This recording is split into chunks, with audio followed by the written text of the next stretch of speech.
carried stockmen. They carried soldiers. They carried legends from Beersheba to the mountains of the high country.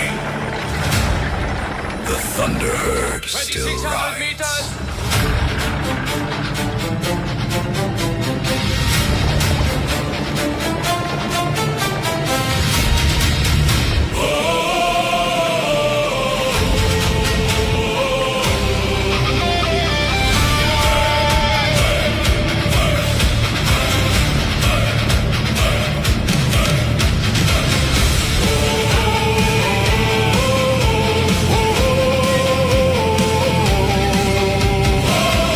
Where granite peaks meet storm-filled skies and snow gums bow in winter light. 1,000 shadows cross the dawn, their wild hearts burning through the night. Their blood remembers campfire smoke, long dusty trails and stockmen's hands. The freedom of a younger world still running through this ancient land. Listen, the mountains know their language. Listen, the valleys speak their names. They are the thunder rolling beneath the southern sky. From Beersheba's fields of glory to the mountains standing high, no chains can hold them, no walls can tame them. The spirit of the light horse rides. They are the thunder, and the mountains know their names.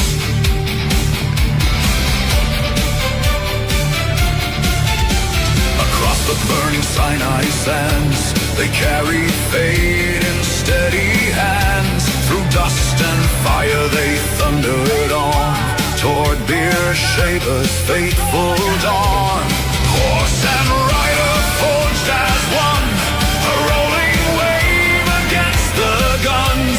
The desert shook beneath their stride as Australia rose in pride. They are the thunder rolling beneath the southern sky. From Beersheba's fields of glory to the mountains standing high, no chains can hold them, no walls can tame them. The spirit of the light horse ride. They are the thunder, and the mountains know their name. And standing on the highest ridges, when the world below is gone to sleep, the ancient stallions face the darkness, guarding secrets they still keep. They remember every stockman, Every drover, every mountain horseman, every charge, every rider who never came home. every horse who carried him there. Ride on. Ride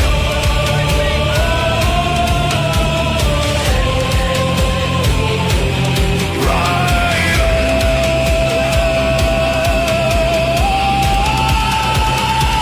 They are the thunder, the heartbeat of the southern land. The wild soul of Australia. The wild soul of Australia, the oath that time has never bent.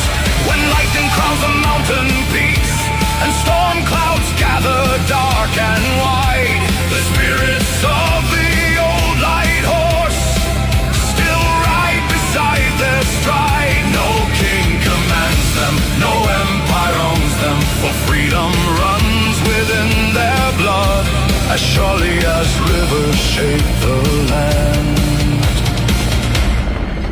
They are the thunder And they still ride. and they still ride. From Beersheba to the high country,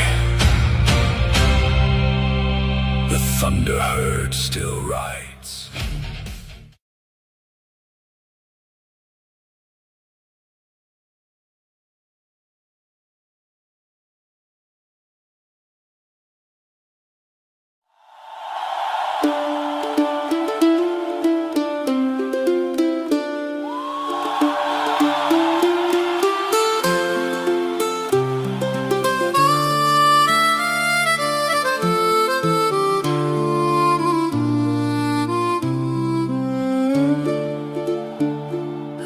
walk among the brumbies, hear the wild call of the land. My heart breaks open softly as their breath falls on my hand. They've been here for 200 years, doing what wild horses do, healing country, holding stories, loving me and loving you. But now they stand in terror as the choppers fill the sky, and the bullets keep on falling, and they run and they die. Oh, please let our brumbies live, let the wild ones still run free, for the shooting only wounds the land and you and me.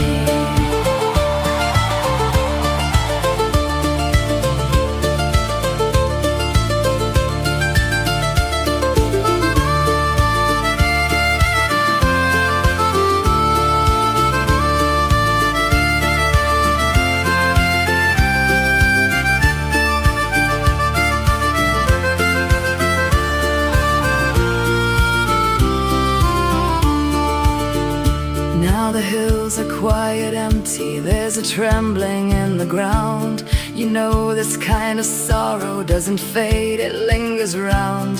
The blood sinks deep in silence, leaves a stain we cannot see, but the earth, she holds the memory of what was and what will be. There was a stallion strong and watchful, with a mane like wind and flame, and his mare so soft and gentle, each one knowing her own name. Such a family in the wild, such a life they wove each day. Tell me why we choose destruction when there is another way. Oh, please stop the shooting now, there's still another way. If you'd only pause and listen to what the people say. Oh, please hear us now, we're calling out in pain. Let the brumbies run forever through the sun and through the rain.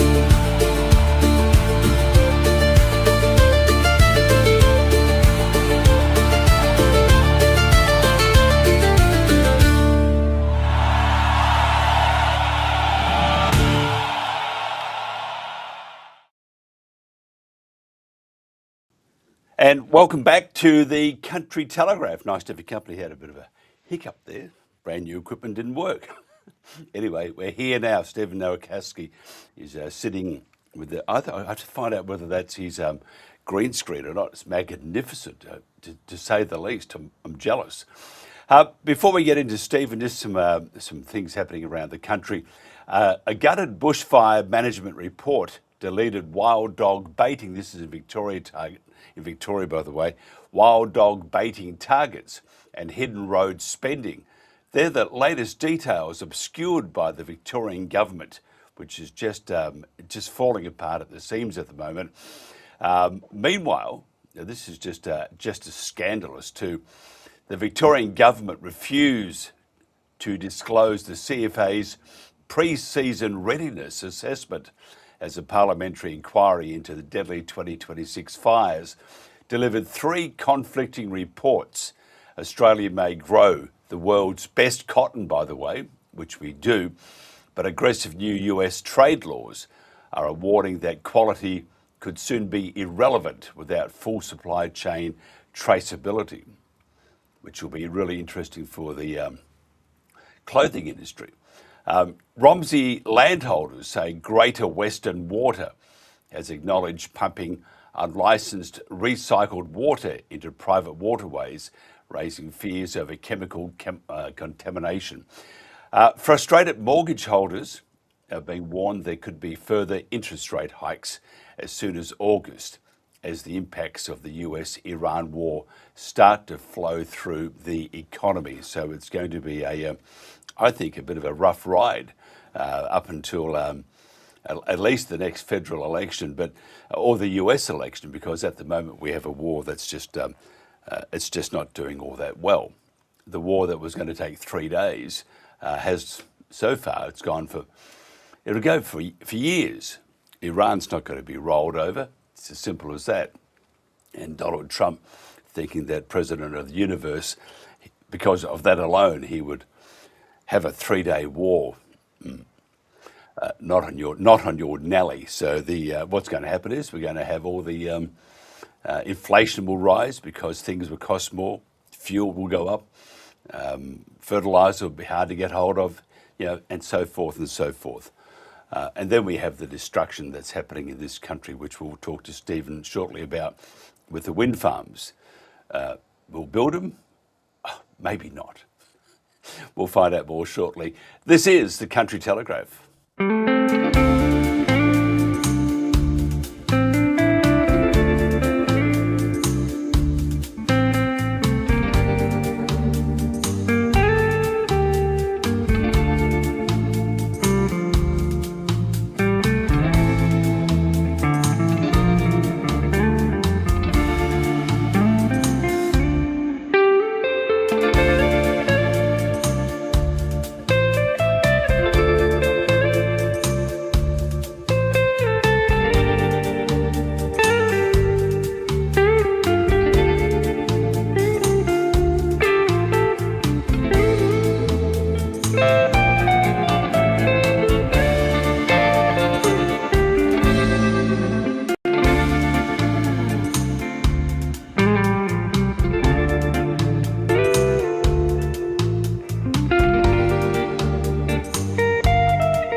And welcome back to the Country Telegraph. As you can see right behind me, as I'm not sitting properly, it should be like that.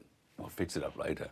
Let's do that later anyway. By the way, we're there on Saturday at Tumbarumba for the it's a bunch of rallies right across the country, protesting the. I'm trying to get myself right. I can't do it yet.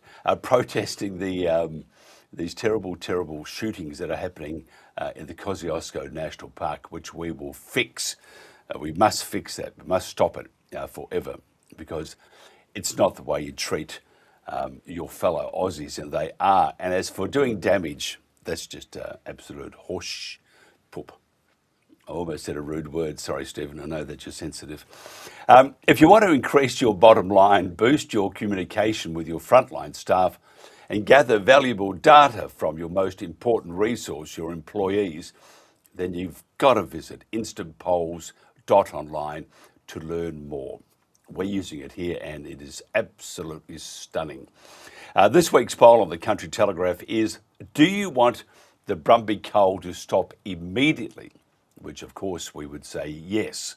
Just use the QR code on our screen to vote. Each vote is secure and anonymous and verified by 2FA. You'll have a week to vote before the result is broadcast on the Country Telegraph after 8 a.m. next Tuesday. Now, the link will be published on our Facebook page this morning. Share the link, share the love, and ask your family and friends to participate. It's a very, very important poll, this. We need to send a message, and we see many others doing the same thing. And as we're more of a news organisation, we are not partisan to any group. We just want the killings to stop, and we've got to stop it. It's just appalling. These horses are just absolutely magnificent. This is the Country Telegraph.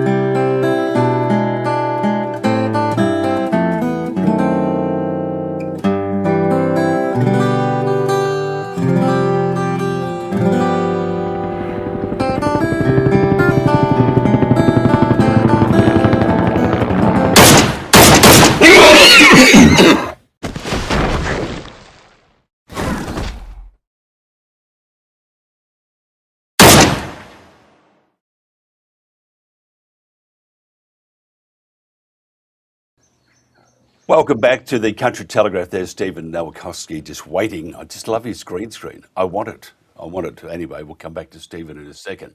Look at my green screen. Screen. It's terrible. I'm not that I have OCD at all, Stephen. Anyway, come to you in a second.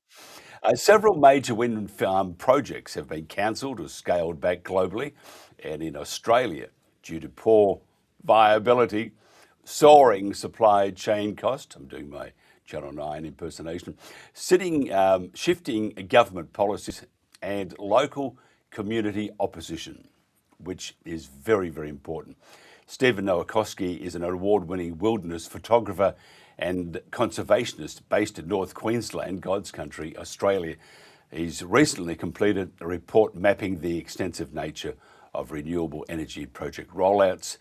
First of all, Stephen, thank you for joining us. Yeah, good morning, Mike. By the way, your green screen, is that a real green screen? Is that your Yes, that's my backyard. So the sun's just coming up. We're in for a blue sky day, which I'm looking forward to. It's magnificent. I mean, and it is God's part of the world, isn't it? It's just absolute It's glory. a marvellous place, yeah, and very green at the moment. Yeah, normally I've got agile wallabies down on the grass there, but they're not there this What morning. about snakes? Yeah, lots of snakes, amethystine pythons, night tigers, tree snakes. Yeah. Because we have a friend in the US. We said to him, very, very, one of our best friends, and we said to he and his wife should visit us. And he said, "Why? I'll get killed." You got spiders, snakes, crocodiles, angry people, all sorts of stuff. So anyway, he hasn't come out yet. You must be. Tell me your thoughts on the disappearing once were going to be wind farms. I'm cautious because renewable projects can only get up with government subsidies. So there's a thing called the Capacity Investment Scheme, which you might have heard about in the media, and Chris Bowen spruiking it. And the Capacity Investment Scheme is a government underwriting scheme to facilitate the rollout of wind farms and solar farms across this nation, to underwrite them to make them financially viable. So if you can imagine, if you're a wind farm developer and you need to build a wind farm, like the Lotus Creek wind farm, which is 46 wind turbines, that's around $1.3 billion with a B to construct. A bank is not going to lend the developer money on the whims of the weather. No financial bank will lend a developer on the hypothetics of the weather and the wind. The developers need power purchasing agreements that are locked in and lucrative, and they need some sort of underwriting by taxpayers, by you and I, by the federal government to underwrite it, to guarantee that they're going to make money whether the wind blows or the sun shines. And that capacity investment scheme, we don't know how much money that is. We don't know how much money Chris Bowen and Anthony Albanese has given to the industry. We think it's around $30 billion. It could be $50 billion. It could be $100 billion. We don't know because it's commercial in confidence, and we won't know until there is a change of federal government, and then the books will be released and open to the public, hopefully, and then we'll understand how big these subsidies are. But it is quite obvious that these subsidies are still not high enough to get these developments over the line financially. So that's why a lot of these projects are stalling. So for example, there's 46 projects at the moment that have been, out of 59, that have been given capacity investment scheme underwriting, but 46 out of that 59 have not reached financial close yet. And they've gone back to the federal government with hat in hand, requesting more subsidies by taxpayers to make these projects viable.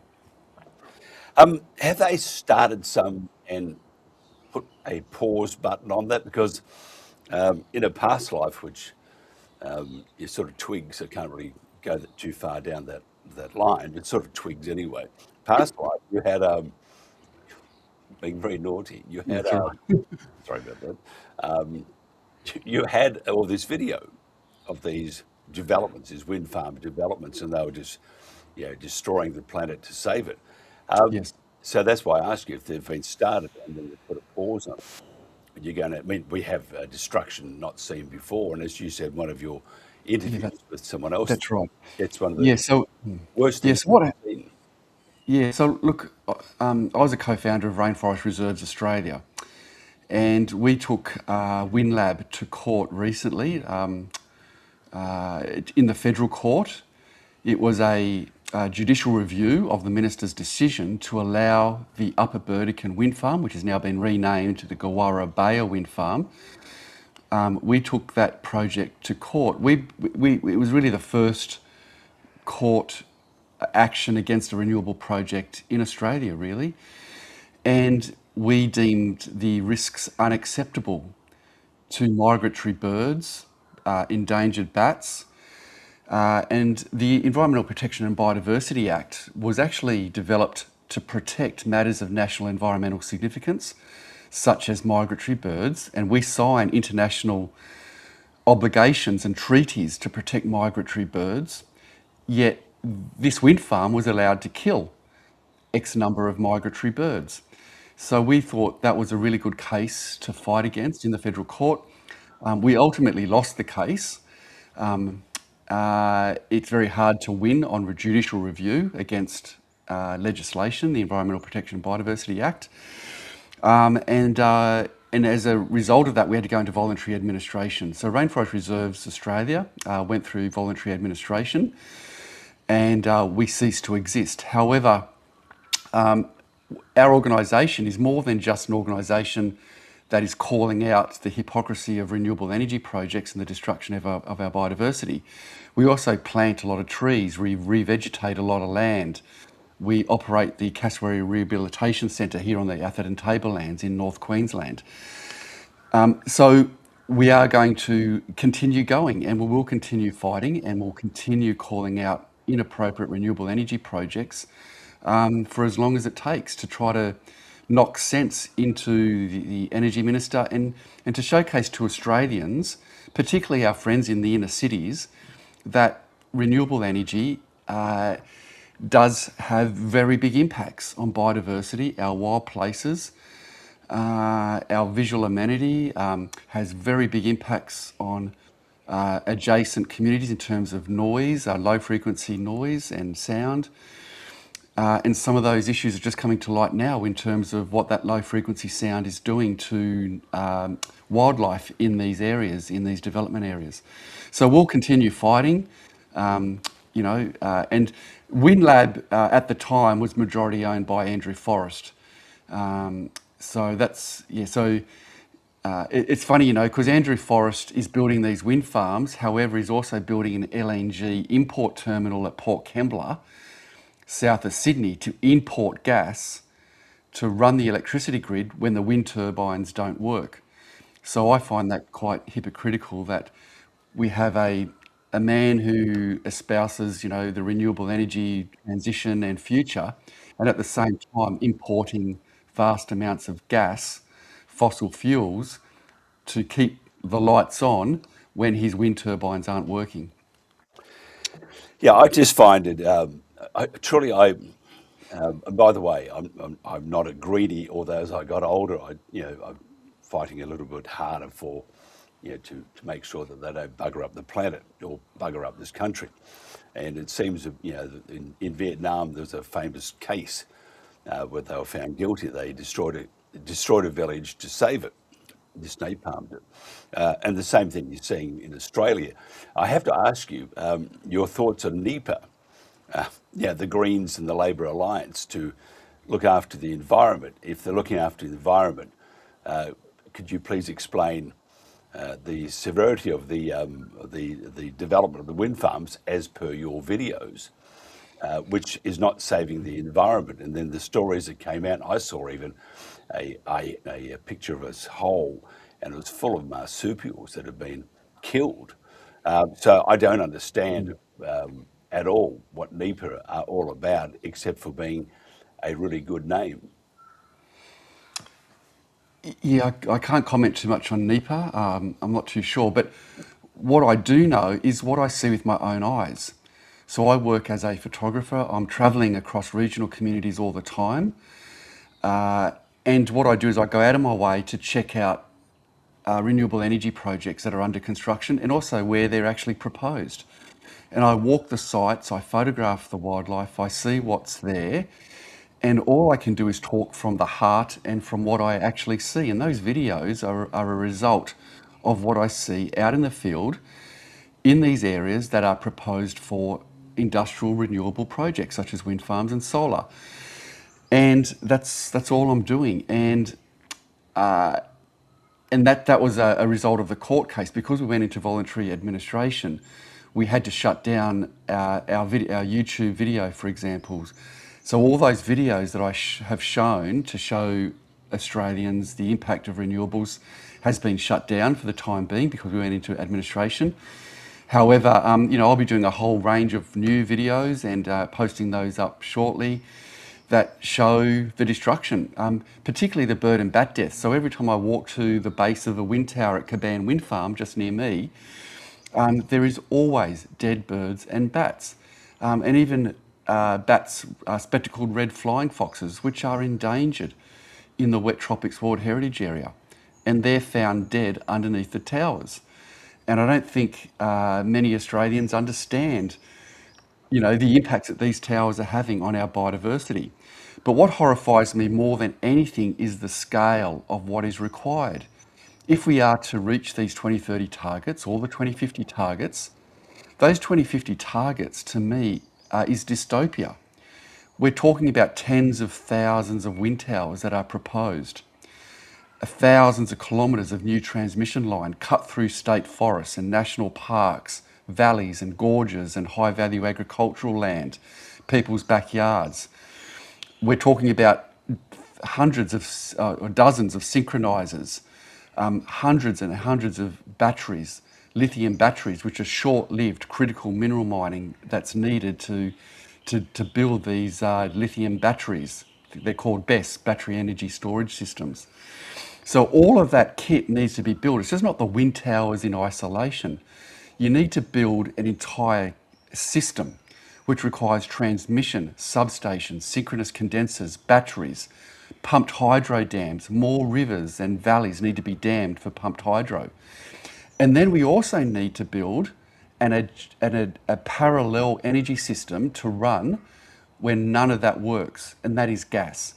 So under the integrated system plan, we need to build 15 gigawatts of new gas generation and capacity to run when none of that works. So we need to build two energy systems. And that's what does my head in, because it's Conservationist Stephen Nowakowski and academic Tim Navard have mapped over $1.38 trillion in so-called green projects across Australia, including 31,000 wind turbines, 550 million solar panels, and more than 28,000 kilometres of new transmission lines, with thousands more running. Yeah, so it just sorry about that. It just jumped into it. It's like, so I understand, and of course that was all about you. So we wanted to have a 3D of Stephen Nowakowski. But tell me, Steve, when there's a lot of money involved, and that's what I'm looking at the moment, the amount of spend. If you look at transmission or renewables with transmission to transport the energy, looking at the wind farms, solar farms, looking at the clearing of for example, Kosciuszko National Park, of all the horses and stuff. And as an ecologist mentioned to us 40,000 years ago, we had giant wombats and all those around. So, but all this is tied up with money, and it's sort of getting towards that pointy end. Look at 2030. It's when I think this country is gone forever. So we have all these things coming into being. When you have enormous amounts of money from all over Australia being spent, but if you look at it properly, it sort of points towards that pointy end. I just get this, I can smell the stench of corruption, because we're talking trillions of dollars. The approach from the federal government and other state governments, it seems very choreographed, in my opinion and my observation. And the choreography is a very bad dance.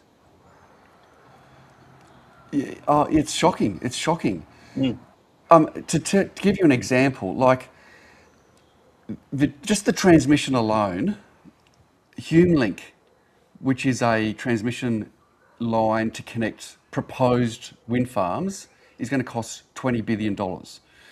Then you've got Marinus Link to connect Tasmania, to open Tasmania up to wind farms, is going to cost $20 to $30 billion.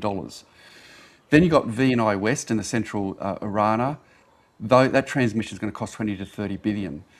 And then you've got VNI West running through the Wimmera and out into Victoria to hook up transmission, 20 to 30 billion. Then you've got Snowy Hydro 2.0, which is at the moment 40 billion, which will probably blow out to 50 or 60 billion. So there's over 100 billion with a B alone in just a few transmission projects. So it's not hard to see that this is going to cost well over $1 trillion. And that has to be paid by somebody. And it's going to be paid by us through our electricity bills. So when I hear the minister talk about the cost of energy is going to go down with renewables, I just have to laugh. There's no way that that electricity prices can go down when there's so much capital costs that need to be paid back to facilitate this rollout. And the state governments are working, they've all signed up to different agendas and different timelines. But I have to commend the state LNP, the Queensland State LNP, that have really thrown the targets in the bin. And I think that is a sensible decision and not be held to try, they're not being pushed down this road of rushing transmission and so forth. In Queensland, we're building the Copper String 2.0 transmission line. I can't recall what the cost of that is. I think it's around $10 to $12 billion, 12 billion, I think it is. But that will probably blow out to 20 billion. So there's another transmission line. But it's just huge. I don't think Australians understand what is going on in the scale and the cost to try to do this.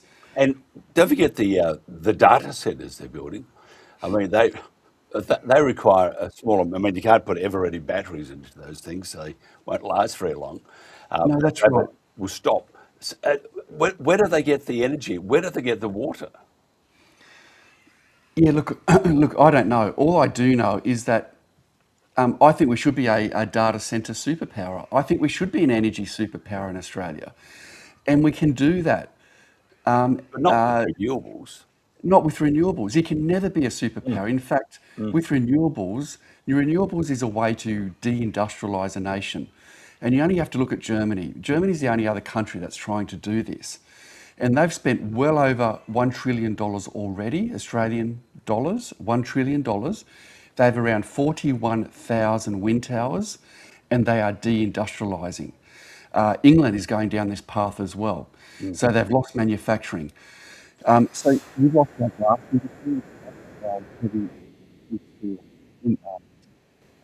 glass manufacturing, but we're going to lose aluminium, we're going to lose steel, we're going to lose, we've lost fertiliser. So all of these industries require industrial heat. So you need industrial heat for glass, steel, aluminium, cement production, and you can't do that with solar panels and wind turbines. You need industrial heat.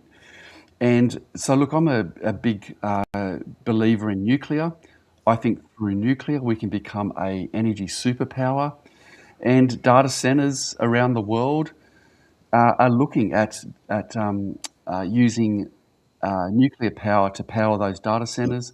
And I think the same thing. I think if we want to invite data centres into this country, which I think we should, well, then they should be investing in nuclear technology to facilitate the power resources that are needed. Totally agree with you, but I just heard a massive clunk in Canberra. The Greens hit their heads on the table as they fell over because you suggested nuclear energy, but it's, I think, and I still don't understand it, we'll export our stuff overseas to help their nuke centres power on, but we won't do any ourselves. And it's like, Yeah, it doesn't make any sense. Just imagine, Stephen, that you wouldn't have anything to complain about with those wind turbines. They'd stop. There's no need for them. You got this magnificent clean energy. That's just that's right. It's just The beauty about nuclear is that we use our existing transmission infrastructure, and you have to realise, from a conservation perspective, nuclear requires the least amount of materials per terawatt hour of energy produced, excluding conventional hydro. So Nuclear requires the least amount of materials, the less mining, the less infrastructure, the least amount of critical minerals, everything. So nuclear really is the most green solution. If you're after zero emissions, nuclear is the no-brainer. It is. And it's crazy. But they all think we're going to glow in the dark. People, and they still do. Oh, we can't have that. Well, we ship our stuff overseas, and no one's glowing in the dark just yet. Look, we have to go, Stephen. If somebody wants to find out more about you, and by the way, again, I have to say it, and I have to admit it. I'm jealous of your background. I would. You just tell me? Are you more towards Cairns, or? Yeah, just west of Cairns. So just west of Cairns, up at Kuranda. So about half an hour up the range, up the Kuranda range. You're with in the the hinterland. Yeah, the hinterland behind Cairns. Yeah. Magnificent. I kept telling my wife I want to go there, and she says, "Oh, one day, dear." I've been up there plenty of times for holidays and stuff, but vacation. But it's to live there. I think it's I like to get away from people. I just like it's a beautiful place. Mother Nature there, or Father Nature, and just anyway, I'm jealous. Yeah, that's on record. But Australia's a special place. It doesn't matter where you are. I think Australia, we're blessed wherever you are. So, and right behind me on my green screen, by the way, which is pretty good too. We're there on Saturday, and the Snowies, Kosciuszko National Park. What a magnificent part of Australia that is. But again, we have government trying to bugger it up, which is just typical of government, isn't it, at this stage? We do need a new government. Anna Power will be up next. Maybe she can suggest something. Pull a rabbit out of the hat or something.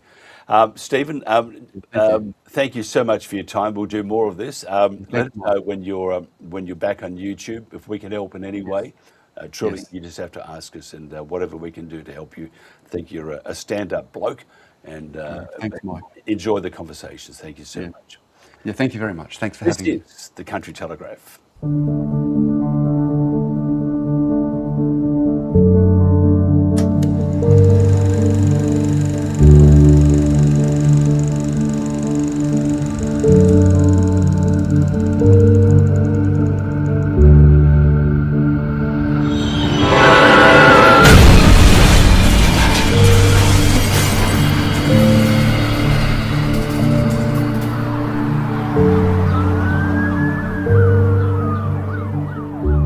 There's around 17,000 level crossings around Australia, many of these on country roads like the one behind me here. They have no lights or boom gates. We are saying this needs to change, and we want mandatory legislation introduced to ensure that all trains have safety lighting. This issue affects all Australians, and we know that people that are from metropolitan areas are at greater risk of a crash with a train because they're expecting full controls in place that they're just not going to get in regional areas where these level crossings are protected only by signage. In Australia, there's strict lighting requirements for trucks, buses, cars, even bicycles. But when it comes to Australia's biggest land vehicle, trains, there are no mandatory standards in place, and this anomaly really needs to be corrected. When approaching a railway level crossing, especially those without lights or boom gates, drivers must exercise caution and must always check that it is safe to cross. But a driver can't give way to a train they can't see.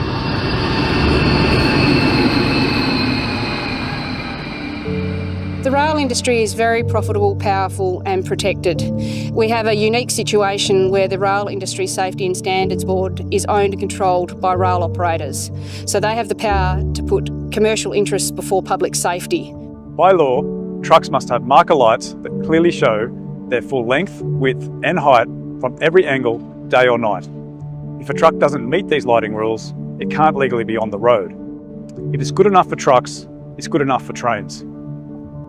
If those changes had been made back then, we would still have our family members today. Instead, we have to watch on while other families go through these completely preventable tragedies. Something as simple, as cheap and affordable as a beacon light could have saved 3 precious, beautiful lives in our particular crash.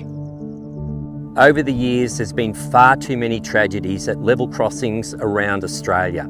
And on behalf of the many families and communities affected, I really do appeal to our government and to industry to support mandatory safety lighting on all trains.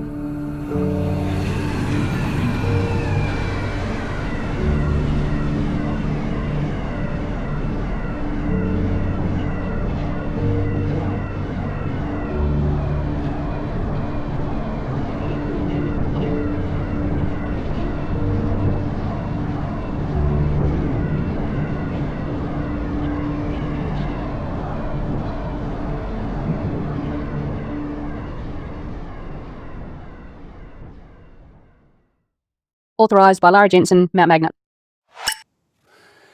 And welcome back to the Country Telegraph. Our regular guest, Anna Power, jetting all over the place down on the Victoria's coastline. I used to live in Geelong. This is what happens when you just have got all this time on your hand, living the good life. Anna Power is a mother, agricultural family, business owner, educator and independent candidate for the federal campaign for Maranoa in Queensland. First of all, Anna, thanks for joining us. Did you go surfing? No, I did go to Bells Beach and have a look. I didn't surf because I didn't have a wetsuit. Now, I have to say, because I live down there, isn't Bells Beach a bit of a disappointment? You think it's going to have these, everything, all the razzmatazz for world championships, surfing competitions, and it's basically a bit of sand and a cliff. Yeah, I actually thought it was quite attractive along the coastline there. Some of the urban sprawl out the back's not so great. I just went down for a couple of nights to see our son, who's at university, NAG University, just out of Geelong. So that was excellent because I haven't been down there, haven't seen the uni, haven't been to Victoria for a very long time. Melbourne was quite interesting. I go into that right now. Stay on track. Tell me about Melbourne. What's your thoughts? Because all reports, the Labor Party have absolutely destroyed the entire state, in particular the city. What's your thoughts? It's looking not great. I got out of the bus station and there was homeless people who were obviously on drugs with dogs, not on leads. I'm not scared of anything. I go about my business. I choose not to be scared, but that's obviously a couple of decades with COVID putting the icing on the cake. If you pay people to stay home, you pay people for decades intergenerational welfare. It's not pretty, and I cannot understand anyone who still thinks it's a good idea to put people on welfare for what I call intergenerational welfare. Takes away people's hope, takes away what's the point in getting up during the day. And you can just see it. I can see it everywhere I go. Melbourne's kind of the epicenter because I say they're a couple of years ahead. Yeah, I see that the number of homeless has increased as a result of the cull yesterday with Jacinta Allen disappearing. So she's out there on the street. Of course not. She definitely won't be out on the street. Not really. Because there are no ramifications for what politicians and their policy do on any side of government.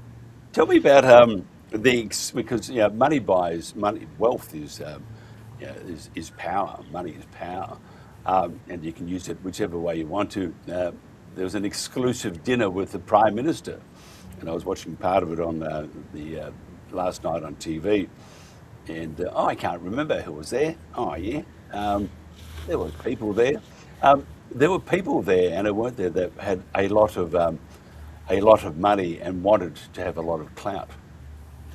Well, I won't speak on their behalf, but I'll speak on the behalf of the Australian taxpayer. In my research, I put together a few notes, which I'll share with you. So the Australian Federal Police had an advance team the day before to inspect for safety. A Point Piper mansion owned by the wife of a billionaire businessman who gambled allegedly $2.2 billion over 15 years in Sydney Star Casino. Is that money laundering?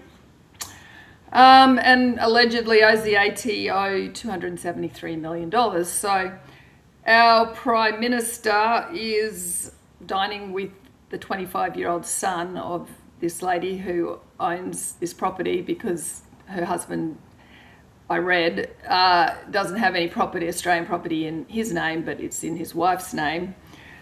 So the taxpayer funded the AFP. In attendance was ex-Victorian Premier Dan Andrews, who gets $300,000 a year pension from the taxpayer.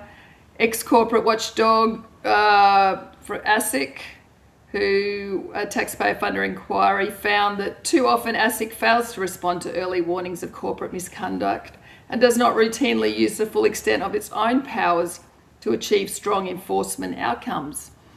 So we're funding all this, the taxpayers funding this, and what are the outcomes? They have dinners with once Chinese billionaires gamble.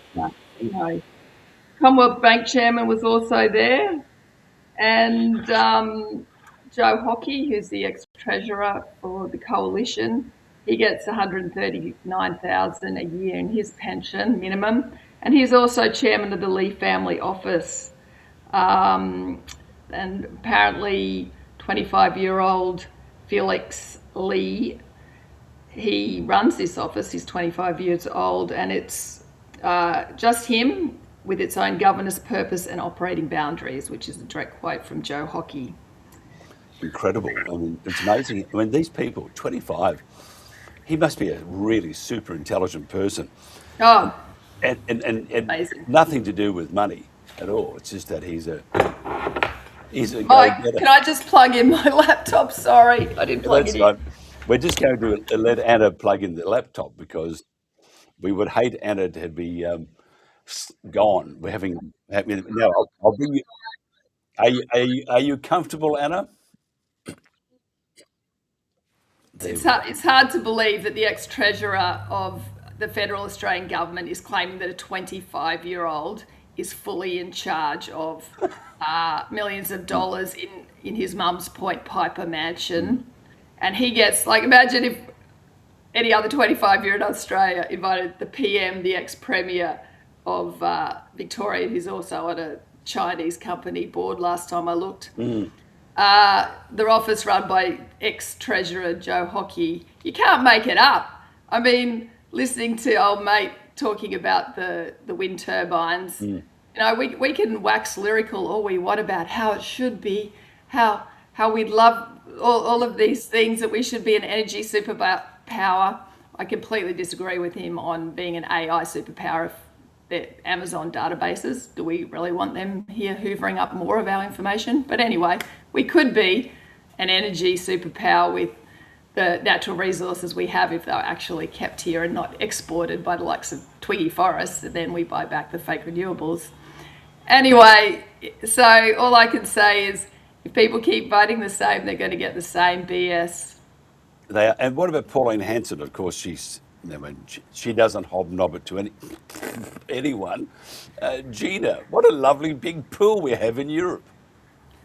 Yeah, it's really problematic because I know people want hope and they want someone to look at and think, yes, they're actually going to represent and stand for us.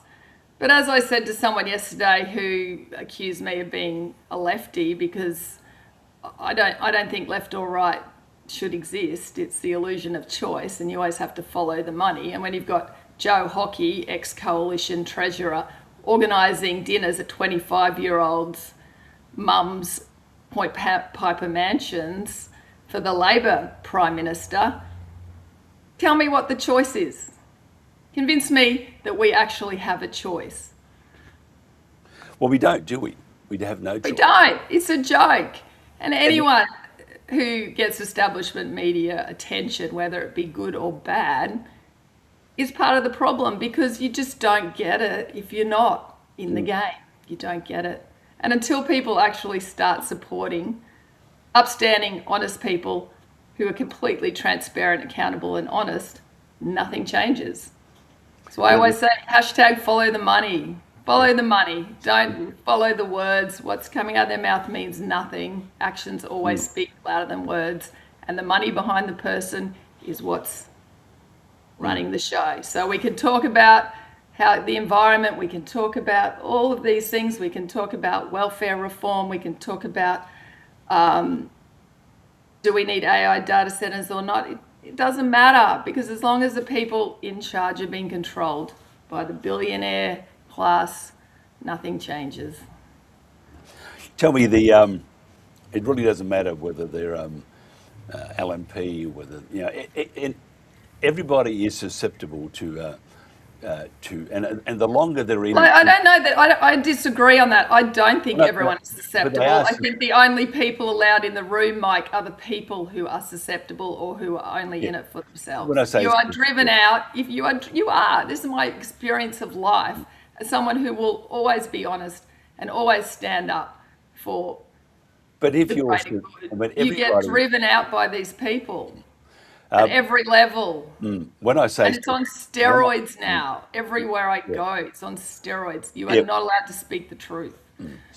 so the not temptation, but they and everybody is susceptible. It's whether you agree to go down a particular path or not, and I think that's what I was trying to say, that the illusion of I don't know whether it's previous power at one stage and then looking after your future because you may not get re-elected, and so therefore people do things they shouldn't do, and so far I haven't seen a party that's immune from that, and I think it's I think we do need more independence, but however, are they susceptible to?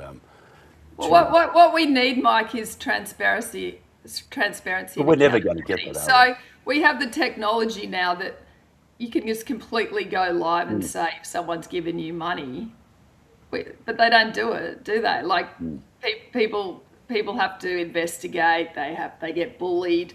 You look at Shane Dowling. I get quite a few facts from him, Kangaroo Court of Australia. Well, he talks about federal corruption all the time, and he gets bullied. But there's no defamation cases against his articles, so they must be true. You know what I mean? Like I just get really frustrated. My brother was telling me this morning that I said to him that the Labor conference is sponsored by pokey giant Endeavour Group. And the largest shareholder is also involved in Star Casinos, and his son is CEO of Star Casino. And then also the Labor Party owns hundreds of pokie machines through the Canberra Labor clubs, generating a massive income for Labor Party. And they're setting the gambling policy. Come on, it's crazy. It is So actually. all of this could, if you're a politician who actually wanted to do the right thing, you could be putting this all live now, but they're not, are they? No. It's just a protection racket that we pay for, and I'm sick of paying for it, Mike. I'm tired of it. Now, you were, because I was trying to go back to Victoria for a second, because they have an election coming up, which I would probably think that, actually, I've got no idea who will get in. I mean, Liberals or the LNP have had a terrible run. Even with Dan in full flight, they still couldn't win. You would have chatted to people and you met people and stuff. What was your impression of what might happen at this forthcoming state election? To be honest, I actually didn't talk politics down there. I was Really? focused on family. Family is really important to me. Right. Obviously, though, she's resigned, so that means that the Labor power brokers can put in their pick. They talk about going to the party members and the members picking. What a load of rubbish. She's now resigned so they can put someone in her place, which they did with her when Dan Andrews resigned. So democracy, what a joke. Absolute joke. Yeah, I totally agree. But what about the LNP, I don't know, who wants the poison chalice now when they can sit in opposition and for not much less money and wine and dine on our dollars? Who wants the poison chalice now? Like, look at what the opposition get, the perks they get, the wages they get. Why do we even have an opposition? It's a joke. I'm not ever going to politics against you. Well, exactly. And that's why, I could call for a debate. I noticed David Littleproud's now going to do a tour of Maranoa. That's interesting, isn't it? He's been in for over 2 terms and suddenly he's realised that he's supposed to listen to the people of his electorate. Well, let's see how that goes. Yeah, that will be But he'll get all the media. He can ring up Sky News and go direct from, wherever he is in Cunnamulla. He gets all the media, doesn't he? He's got my taxes to fund him jetting around or whatever he's doing. Is he going to drive? Let's watch. I'm over it. People go, oh, why don't you suck up to these people? Why should I suck up to these people? What have they done for us? We're getting taxed and inflated into oblivion. The fuel excise is gone now, so small and medium business is going to get even less money. Sorry, they put the fuel excise back on the fuel because they will be hurting without that excise, mate. They are spending so much money to have that cut out. Will be really hurting those people who are buying the next vote and buying people with our money. totally agree with you. And the truth, you know, people don't want to hear the truth. I don't know why, because you always get long-term gain from the truth. I have a theory, but I won't go into that because we're going to run out of time. Where are you today, by the way? I'm back in Brisbane. I flew back yesterday morning and I'm heading home today. But just a quick story if you want one. When I was going through Avalon Airport yesterday, through their biometric machine, which to me is all about control, I had an alarm come up and the lady wanted to pat me down and I said, no thanks, it's a Band-Aid on my leg. And I showed her the Band-Aid and she immediately said, I'm getting my supervisor. And I said, why? And I'm getting the supervisor because everything now is perceived as some sort of personal threat and common sense is dead. So you just show the Band-Aid, and in the 80s when we didn't have any of this rubbish, she would have gone, oh, okay, see you later. No, she gets the supervisor. They put me through the biometric machine again, and this time it comes up on my arm. So the alarm showed up in 2 different places, so it's working really well. But, you know, it's really good at keeping everyone in control, isn't it? Like It certainly is. No, it's for convenience, haven't you heard? Oh, yes, all about our convenience, Makes expecting travel us, easier. loudspeaker telling us to dob on our neighbours. Yeah, Well, of course, that's the Australian way now. Yeah. Anna Power, thank you. And now, if somebody wants to find out more about you just quickly, how do they do that? Anna Power on Facebook, and vote Anna Power for Maranoa on Facebook. I have my opinions, but if I get elected to the electorate of Maranoa, then I'm working for the people of Maranoa only, and it doesn't matter what my opinion is. I would be taking whatever bills they're trying to pass to the people of Maranoa and asking them for how it should be, how I should vote, because that's what democracy is. It's not party power brokers telling me how to vote. Yeah. You can hop on your brand new Massey Ferguson and terrorise them. Yeah. I won't be terrorising anyone. I believe in unity, and if we don't have a unified Australia soon, we will be in a lot more trouble. Anyway, see you later, Mike. Thank you very much. Anna Power here on the Country Telegraph. So many places where they're using 1080 poison baits. Yeah, it's an absolute travesty, mate. It really is. 1080 baits, if you've seen what a 1080 bait does to a dog, it's one of the most horrific things you'll ever witness. And the second you see something like that, you'll be a big advocate for getting rid of 1080 baits. It's not the way to solve the problem with wild dogs and foxes and things like that. On Sunday, August the 30th, I got a phone call from my husband. I wasn't here, I was out in Aramac staying with family. And he rang me very distressed and crying on the phone and told me that Tippy was dead. And he then described to me how that happened. He said he was inside, heard Tippy outside yelping, which progressively rapidly went to screaming, and he was thrashing him, throwing himself around. He went under my car, which is parked on the veranda in the carport, threw himself under the car and up under the wheel arch, obviously looking for sanctuary. Greg tried to grab him and got hold of his leg, and as he did that he just dropped dead. So he rang me and told me about this, so I was obviously quite distraught as well. And then he had to go into town, into Bundaberg, to pick up for a pre-arranged appointment. And when he came home a couple of hours later, Faye, our Maremma dog, was also dead. So within a couple of hours, we're not sure, any time between 9:30 and midday is when she died on that morning. So yeah, Greg took them to bury them, and he took Ted with him when he buried these 2 dogs, and Ted was there with him. And after Greg finished burying them, he wouldn't leave. He just laid, he sat, moved around. He wouldn't leave the gravesite. So Greg had to literally pick him up and take him away. So he knew his mates were in there. So, yeah. Sorry. 1080 is not a humane poison, and despite people's claims that it is humane, we now recognise that that's not the case. It's not good enough to pretend to ourselves that it's humane and keep on doing the same old thing that we've been doing for years. There's no excuse to keep on using a poison that is not humane and that we know is not humane.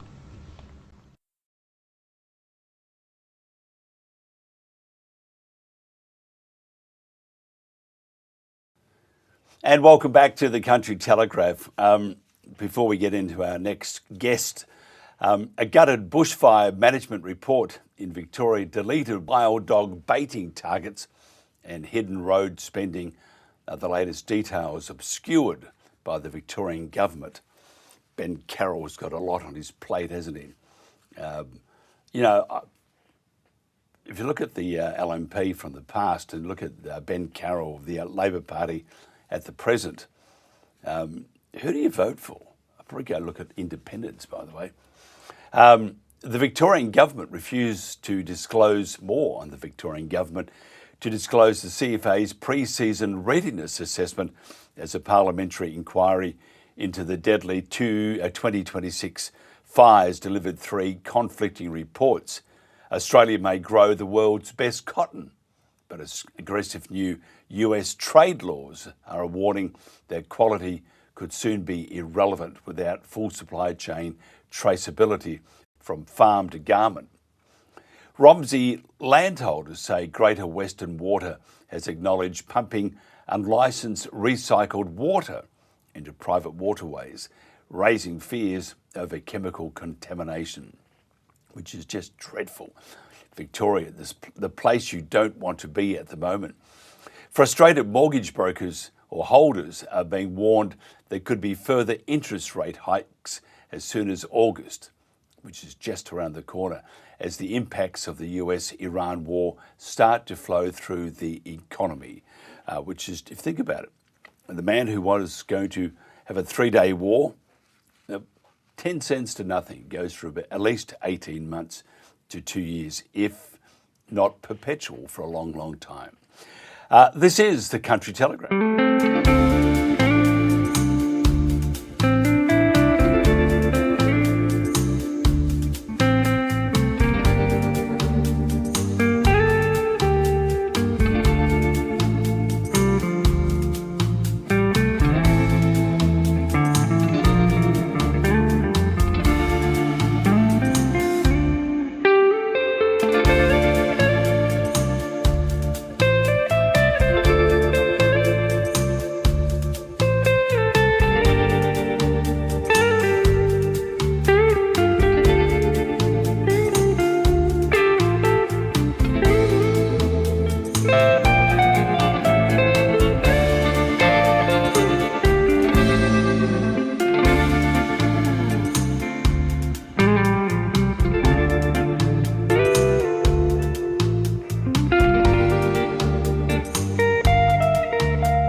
Welcome back to the Country Telegraph. We had yesterday Myra Kay on from the UK.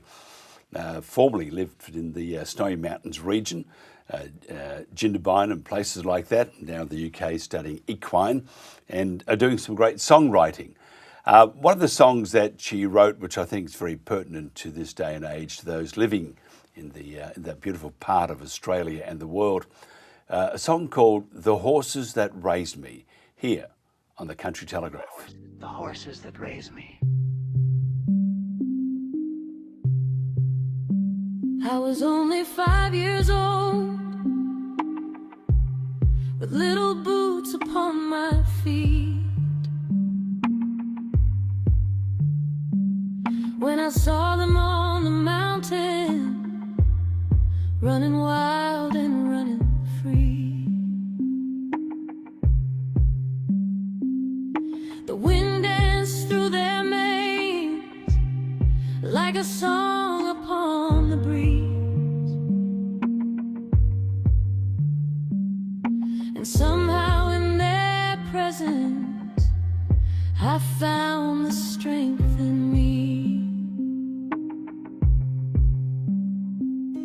When I was scared and lonely, and the world felt cold and gray,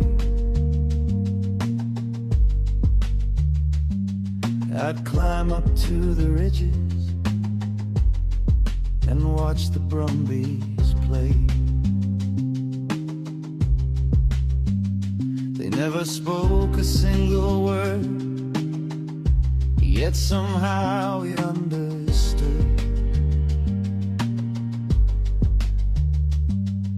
They taught me how to stand up tall and showed me life was good. Don't take away the horses that raised me. Don't silence the thunder I've known all my life. They're part of my story. They're part of my heartbeat. They're woven like stars through the dark of the night. I grew up beside them. They helped me keep going when tears filled my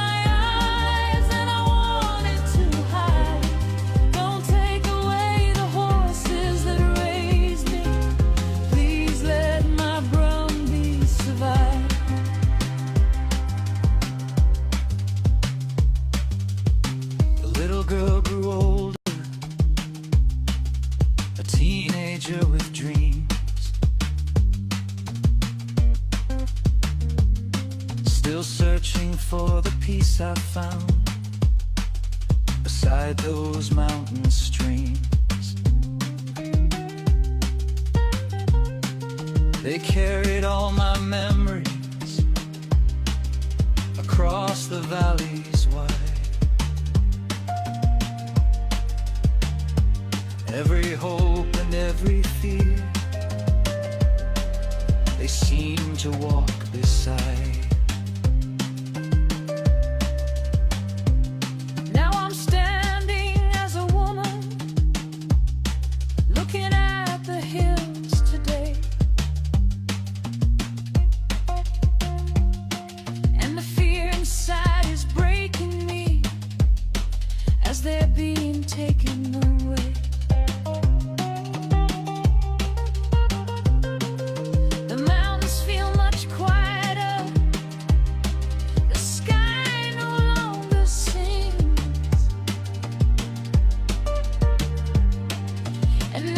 Distant helicopter feels like it's chasing dreams.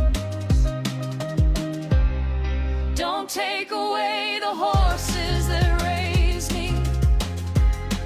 Don't silence the thunder I've known all my life. They're part of my story. They're part of my heartbeat. They're woven like stars through the dark of the night. I grew up beside them. They helped me keep going when tears filled my eyes and I wanted to hide. Don't take away the horses that raised me. Please let my brumbies survive. How do I explain to the child I once was that the friend she adored may be gone? How do I tell her the mountain she loved could wake to a sorrowful dawn? I still see them running like shadows of gold, and I pray they'll keep running long after I'm old.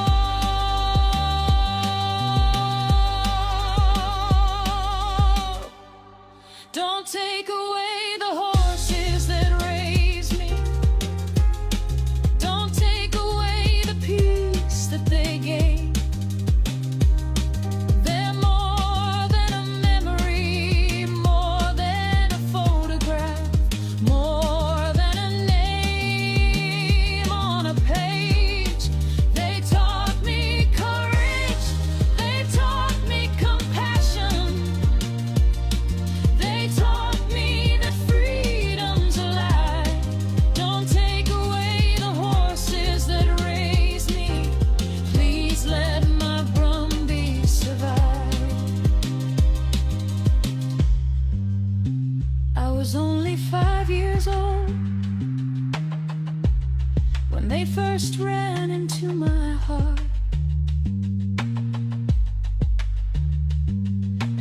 matter what tomorrow brings, we'll never truly part.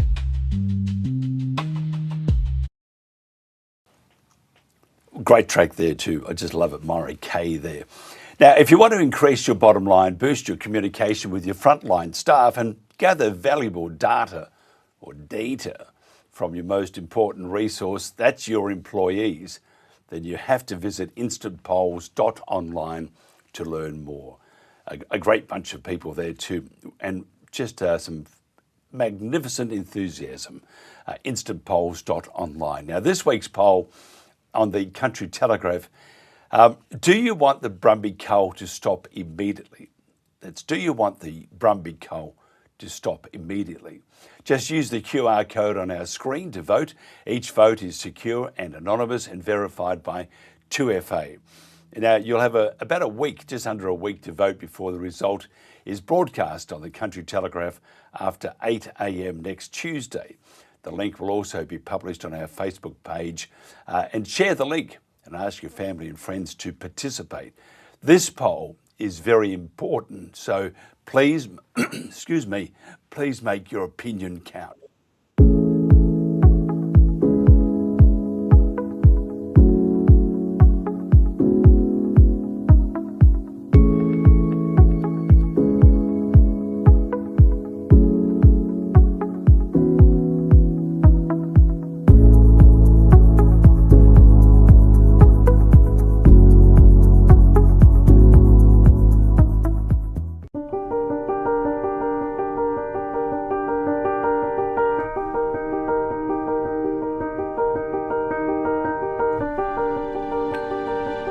The king may rule over land and sea.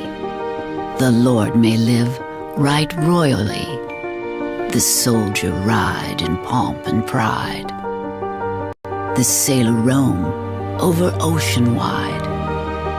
But this or that, whatever befall, the farmer, he must feed them all. The writer thinks, the poet sings, the craftsman fashion wondrous things. The doctor heals, the lawyer pleads, the miner follows, the precious leads. But this or that, whatever befall, the farmer, he must feed them all. The merchant, he may buy and sell, the teacher do his duty well. But men may toil through busy days, or men may stroll through pleasant ways. From king to beggar, whatever befall, the farmer, he must feed them all. The farmer's trade is one of worth. He's partner with the sky and earth. He's partner with the sun and rain, and no man loses for his gain. And men may rise, or men may fall, but the farmer, he must feed them all. God bless the man who sows the wheat, who finds us milk and fruit and meat. May his purse be heavy, his heart be light, his cattle and corn and all go right. God bless the seeds his hands let fall. For the farmer, he must feed us all.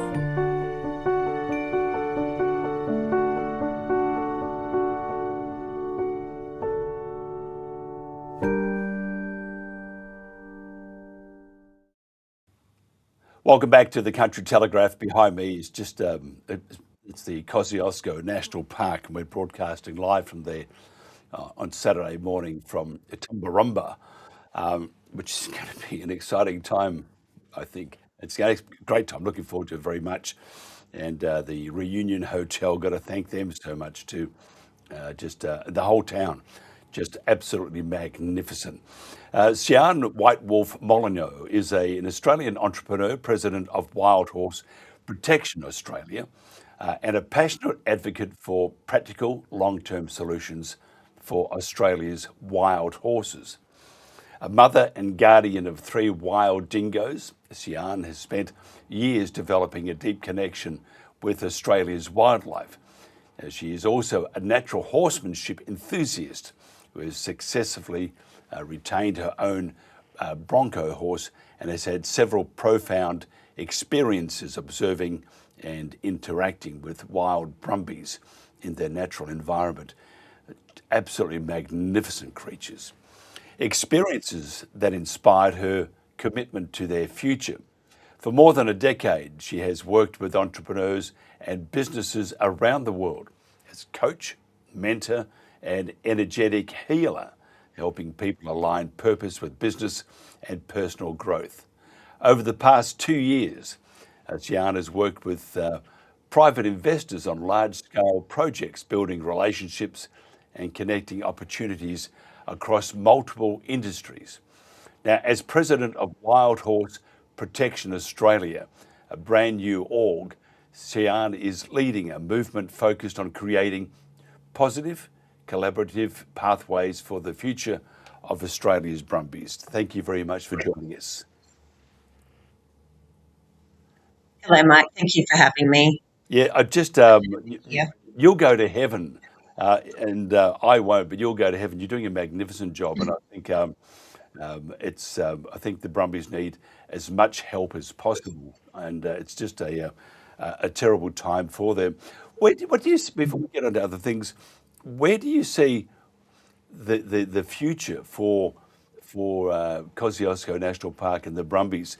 Because they're still killing them, and they're planning another overhead cull with the helicopters. Even though it's planned for November, many are saying now it'll be brought forward to October. What's your thoughts on that and the future for the brumby? Yeah, it's a good question. I mean, it's heartbreaking, isn't it? It's so deep, heartbreaking.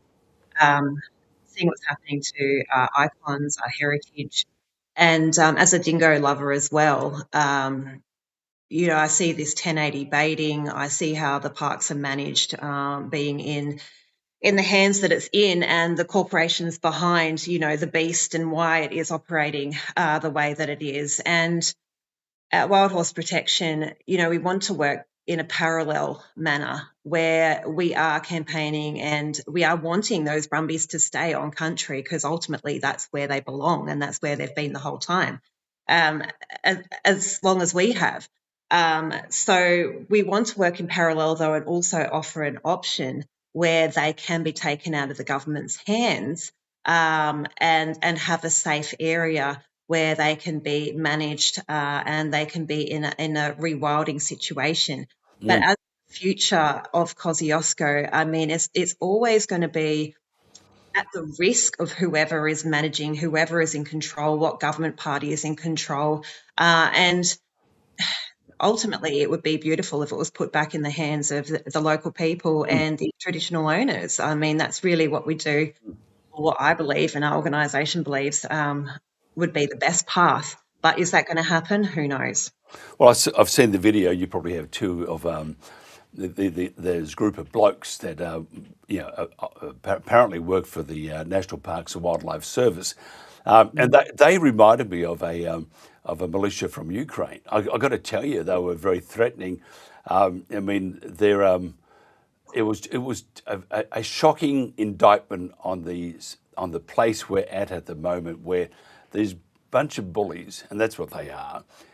Not only can they terrorise people who aren't as strong as they are, they can also kill helpless animals. And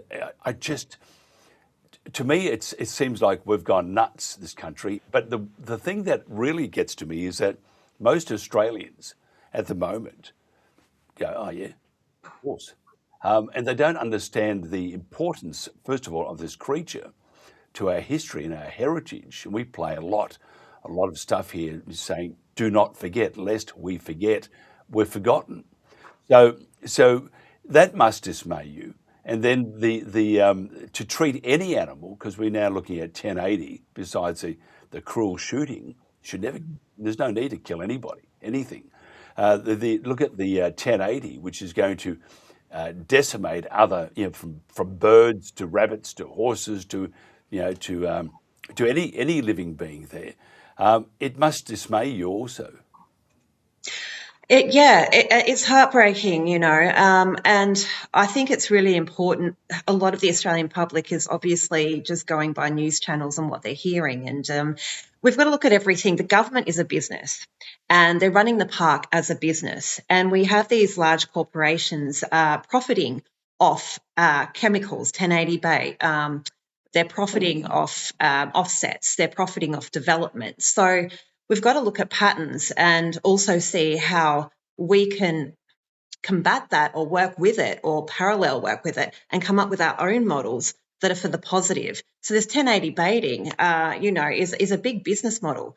So the more that we share as a community and the more that we come together and share our voices and also share these incredible horses, I think, online and share that among our communities, no matter how small that is, if you're just doing flyers or you're online or you're speaking about it, and showing the magnificence and the beauty of these animals and the importance, I think is, we're all doing a tremendous job in that. And, you see a bit of a division in the Brumby world, but I think everybody has their role, whether you're a rehomer, whether you're an advocate, whether you're in Parliament, we're all coming together and doing our bit. So I think having hope and not giving up as well is detrimental at this stage. And the more that we share, the more we're going to break down that belief system that the propaganda has spread through and that business model has spread through the Australian public. Yeah, whenever we have huge amounts of money, and if you look at from the renewables to the absolute environment, the desecration of the environment, to save the planet, and look at all these things, you're talking about trillions of dollars. Whenever you have such large amounts of money, the stench of corruption is very strong, isn't it? Well, yeah, I mean, that can happen. And you've got both sides of the spectrum. You've got money's just a tool, like a weapon, or and it's how it's used. And unfortunately, it's being used in a model that isn't beneficial for the land, for the people, and for the country, for the animals. So this is where me personally, I zoom out and I look at patterns and I look at how things are run. And I'm looking at this whole ecosystem of how it's run and how the animals are suffering.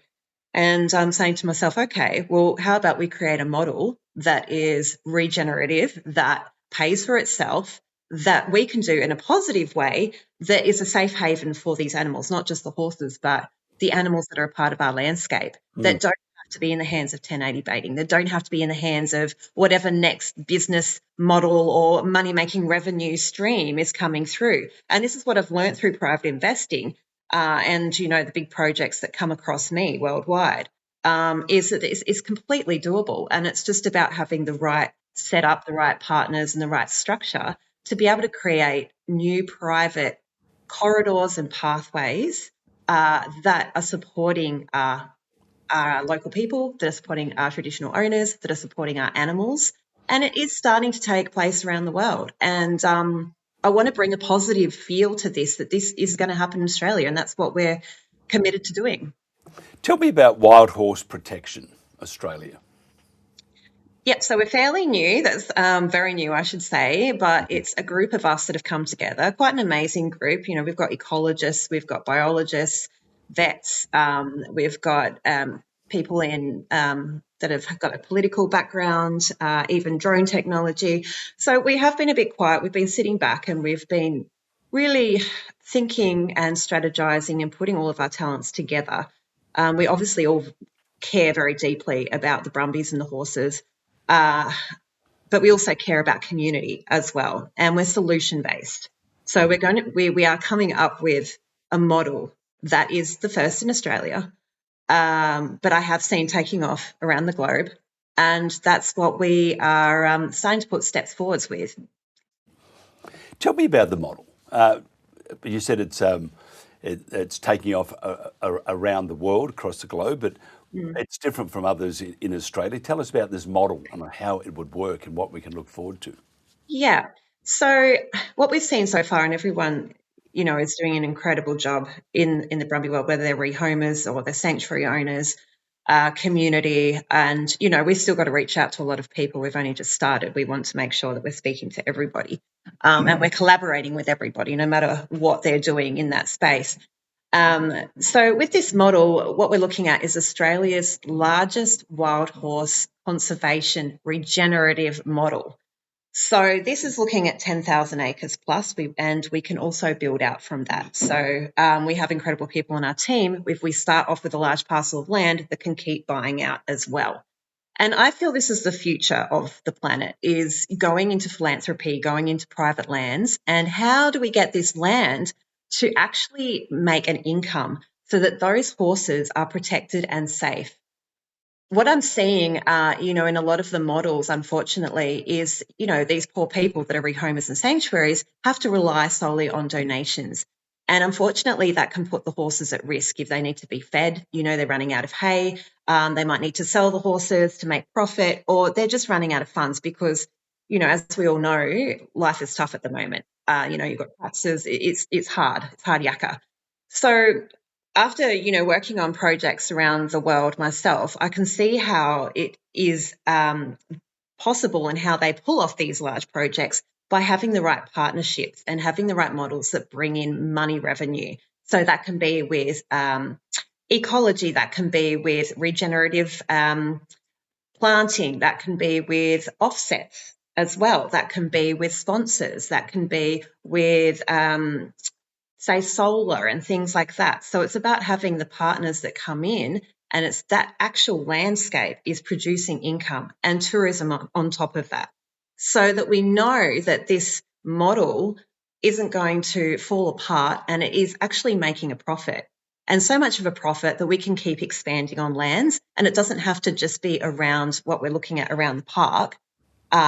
It can be across Australia, because our organisation, Wild Horse Protection Australia, is not just about the Brumbies and KNP, it's about the Brumbies all over Australia, which are ultimately facing the same fate. Yeah, it's interesting. I think your biggest problem, I mean, a couple of problems I can see.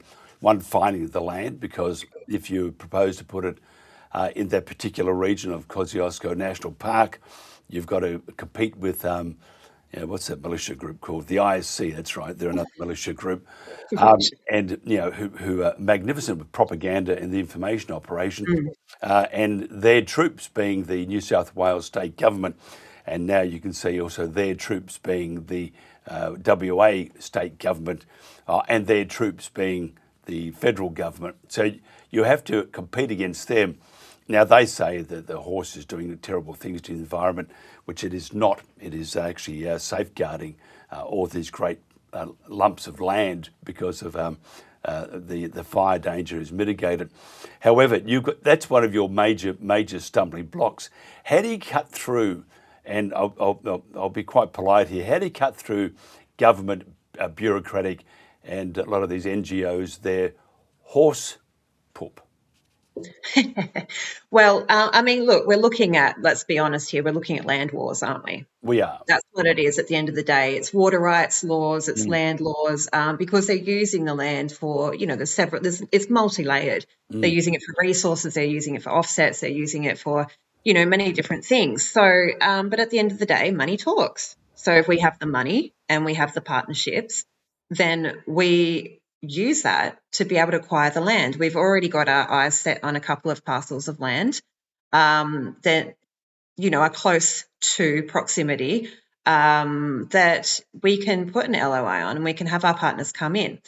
Now, the important thing about this, what we call capital stacking, is we do still need community support and community help to get this project off the ground. So personally, I'm speaking to private investors internationally that are interested in this project, but they come in at a certain stage. So you've got to think of this project as like a funnel. They're ready to come in at the end stage. And what we need to build is these middle stages. So at the moment, we're doing a call out to JV partners, as we call them. So we will be partnering, and we're in conversations with JV partners in conservation, in philanthropy, in renewable energy. So they come in on the middle bit. The first bit, which we're going to be launching in a couple of days, is the GoFundMe. So this is like our little foundation pool from the community.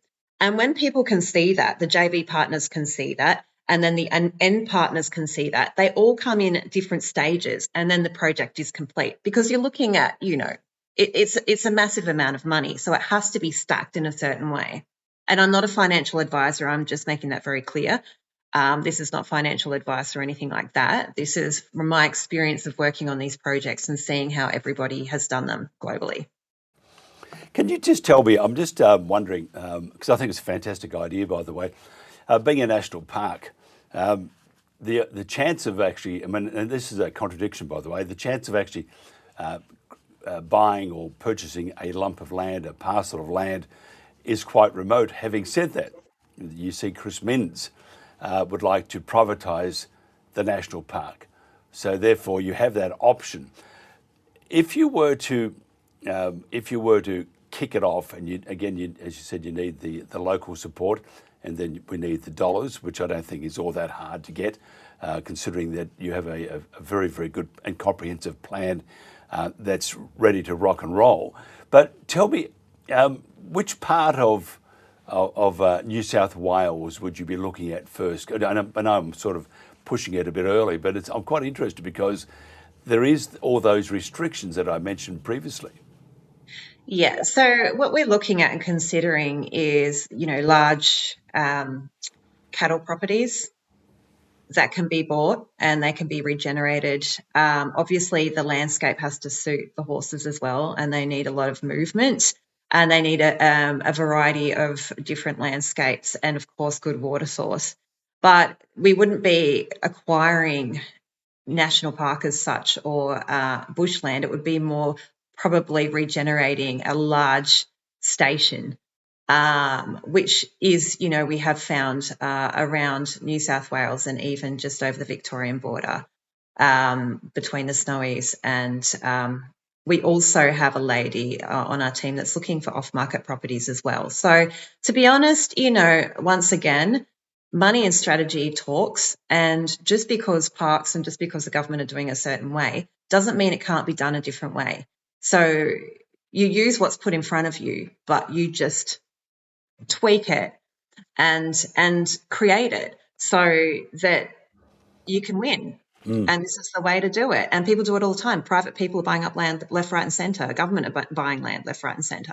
So you've just got to have that creative vision and the strategy going forwards. Yeah, I think it's a fantastic idea. What sort of time frame do you have? We're wanting to do this as soon as possible, but, we're put in that precarious position that, after the last count, that Thaler was up there, whether it's verified or not, whether those numbers can actually be used, is showing us that there's, hardly any left, which is just devastating. So, how those horses come in as well and how that looks, we don't know yet. But at least we can build parallel on the side, a safe haven where, these horses, they might come out of sanctuary as well, where people can no longer have them, the Brumbies, or they're in the sale yards as well, or they've come, family groups straight off country. So we're obviously wanting to keep family groups together if we can, and make sure that, these horses can stay wild, as wild as they possibly can be. So we're not looking at a rehoming model. We're looking at a rewilding model where people can come from around the world. They can enjoy these beautiful animals. They can enjoy this landscape that isn't 1080 baited, and the animals are shot. And obviously it has to be managed, but not managed to that extent where you can't even hear a bee buzzing around because of all the poison in the land. Interesting. We filmed there, Jindabyne, at Moonbar Hut. And by the way, it was absolutely freezing. I've never been so cold in my life, because that's why we're on the Gold Coast. Give me 31 each day. I'm very happy. But we filmed there and we did the show. And while I was doing the show, the wife hopped on this little bridge and went across where the park, right on the border of the park. And as soon as she crossed the bridge, she said it just felt terrible, felt dead. There was no birds. Not what a park should be, felt sad, which I could understand dramatically. And this is, and I go back to what's happening at the moment. These people, I've got to tell you, in my own humble opinion, the National Parks and Wildlife Service should have a Royal Commission immediately. I think they are, but you do not, they actually, by blocking those ladies in that film clip, That's called kidnap, and you are not allowed to do it. Then the next thing I have a major problem with it. The weapons they use have silencers or suppressors. In any country, that is highly illegal. And I know in the US, and I know people who have, in a past life, which you and I have spoken about with another business we had, certain people had certain attachments to weapons in their trunk of the car. And if they were caught with it, they would go to jail and don't pass go, don't collect anything. You're going to jail. Yet we have the National Parks and Wildlife Service and the shooters there, and we're not sure if they are part of the people that are employed by them, but they had silencers on the guns. You just don't do that. So what we have is this militia, and I find it incredibly frustrating that our country is being hijacked by these people and dictated to by an NGO that has got the Andrew Coxes and the Richard Swains and the Jack Off involved. And I find that these people are just changing the face of our country and so inhumane, not only to animals, but to people. It must get up your nostrils, as we would say in the classics, beyond all belief. I spend a lot of the days just crying. I'm very close to the land. I grew up out in the desert in the middle of Australia, and I'm very close to the land of the animals. I have dingoes. And just to see the people treated like that, the land treated like that, the animals treated like that is heartbreaking. And I think that's why it's so important now to be focusing, because we don't know what the outcome of the park's going to be. We don't know how this is going to keep continuing. And I think it's important to be able to support private projects where we can come together as community and step away from that whole chaos that's going on and the wars and the greed and which is running the whole show. Still fight for it, absolutely, because that belongs to the people. Really, that's national park. It needs to be managed a completely different way. But we support another model that's going on. And I just want to say that again, that these animals are so special. I don't know how much time we've got left, but I had an experience with a brumby which was just so magical. I was out the back Tamworth way, and the kids were asleep in the car, and I saw a whole mob come across the road, and I stopped the car, and I do energy work. So I've learned how to put energy remotely into animals, and I can connect with them. So I saw this beautiful stallion walk across the road. He was a bay, dark, almost black colour with a white star, and he was moving. They were quite calm. He was moving the mares along, and I put that energy from me and intentionally put it into his heart and into him, and felt the connection, and they feel it. I don't know if you know about the studies with the horses' toric field with their heart, how it's 700 metres or something like that, I think it is, or 70 metres, but it's very big, and so he felt it immediately. And then I put this playful energy in it, and he moved his mares on, and we ended up having this beautiful experience where he was dancing around a tree, and I was sort of playing. I'd go up to him and play on the other side, and then he'd come around the other side, and I'd play on the other side, and he was dancing around, and it was just this most magical moment. And the way that they move and the way that they're a part of the landscape was really an eye-opener for me in that particular instance. I've been around them a few times, but how they just merge in with that landscape, and they're a part of the magic of the bush. They've evolved with that. And I think that's, really important that we start looking at these species as they've adapted with the landscape. They're not a domestic cause. They're their own species that need to be positively studied in an environment, which is part of our movement and what we want to do with this model, that they can be studied for their positive impacts, with fire control, with soil, with what they can do with the land there without the disruption of culling and 1080 baiting. We haven't even given them that chance. I totally agree with you. And one final thing, we have this propensity in this country at the moment, and supported by the apathy shown by many, many Australians, and they should be ashamed of themselves. That's just me being upfront with that. But the propensity to killing, you have 3 dingoes, and if you read the press, dingoes are very bad, and I can see them on the hit list for the ISC and other state governments. Tell me just fairly succinctly, if you don't mind, what a dingo is actually all about. So, I mean, once again, there haven't been enough studies done on the dingo. My personal belief is I believe they've been here the whole time. Being around them, they're nothing like a dog. I mean, they're up on the benches, they can jump into trees, they can contort, they're flexible, their heads can actually go backwards onto their body. I mean, they're not, and everything about them is completely different from a dog. I think they're vital as our apex predator and as a keystone species to be able to control and keep balance in our parks and in our nature, where they're getting 1080 baited everywhere, which is just an absolutely excruciating death and horrible that that's even allowed in this day and age. But they're messing with the ecosystem where those dingoes can, hunt rabbits and they hunt cats. And they keep the balance and they keep the healthy. They take off the weak, even with the brumbies and things like that. They take out the weak ones, or they keep balance. And parks is an invasive species is just ruining that. And we do have methods. I know it's a bit of a controversial thing with the farmers because some dingoes can come in with their sheep and their cattle and things like that. But when we look at guardian animals, there's a whole avenue there that hasn't been explored as well where we can coexist. So I think that's the big thing is coexisting and giving nature a chance as well. And I think you might have had a guest on not long ago and his philosophy was, let nature do its thing.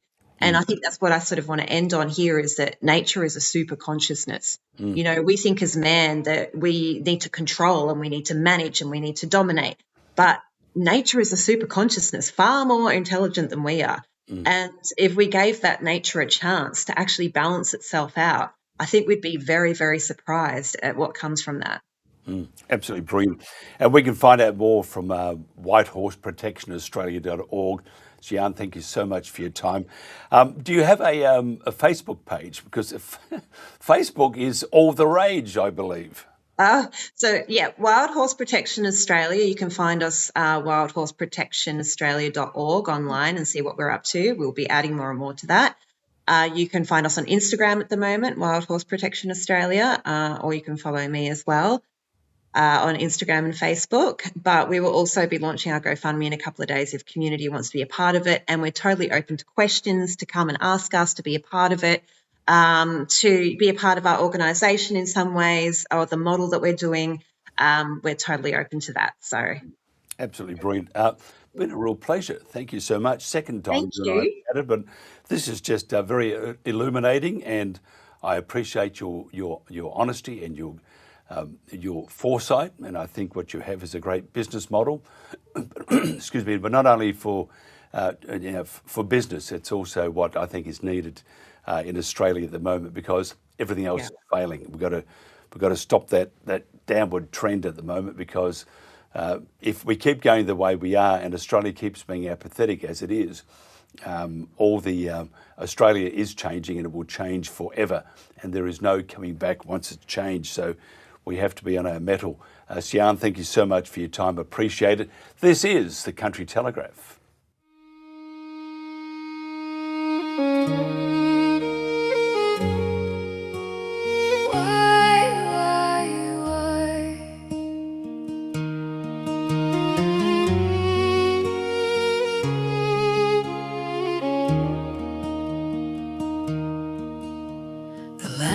Gone so quiet now, no birds sing in the dawn.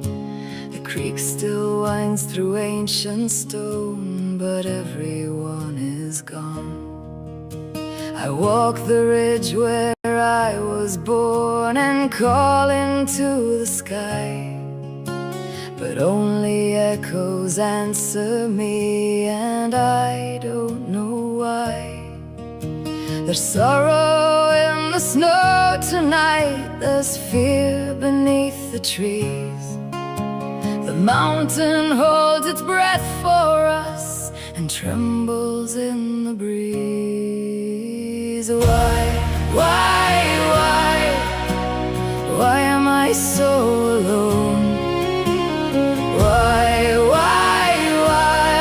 in the only country I have known? What did I do wrong? Can somebody tell me why I was only living free beneath the mountain sky? Why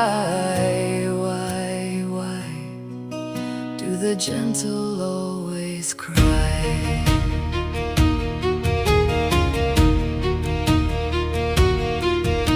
They speak of me in hard words now, as if I have no name, as if my heart is not a heart, as if I feel no pain. But I have loved our country well. The grass is rain and stone. I carried life across these hills and never walked alone. My mother's breath is in this wind, my father's in this ground. The bloodline of the mountain horse still echoes all around. Why am I so alone? Why in the only country I have known? What did I do wrong? Can somebody tell me why I was only living free beneath the mountain sky? Why do the gentle always cry? I remember my mother's shadow moving softly through the snow. I remember running beside her where the mountain rivers flow. Now I call into the silence and only echoes reply. The wind knows where they've gone, but she won't tell me why. The valley wears a heavy grief. The stars seem far away. Every sound upon the mountain makes me fear another day. I never wanted anything but to stay where I belong. I only knew the ancient pathways, the rivers and the songs. And if you walk these mountains with me, you might understand the love a heart can carry for both family and land. Why am I so alone? Why in the only country I have known? What did I do wrong? Can somebody tell me why I was only living free beneath the mountain sky? Why do the gentle always cry? Country, keep my family near, hold them safely in your light. If they wander through the darkness, guide them gently through the night. And if one heart still remembers, if one voice still sings our song, then perhaps we're not forgotten, and perhaps we still belong.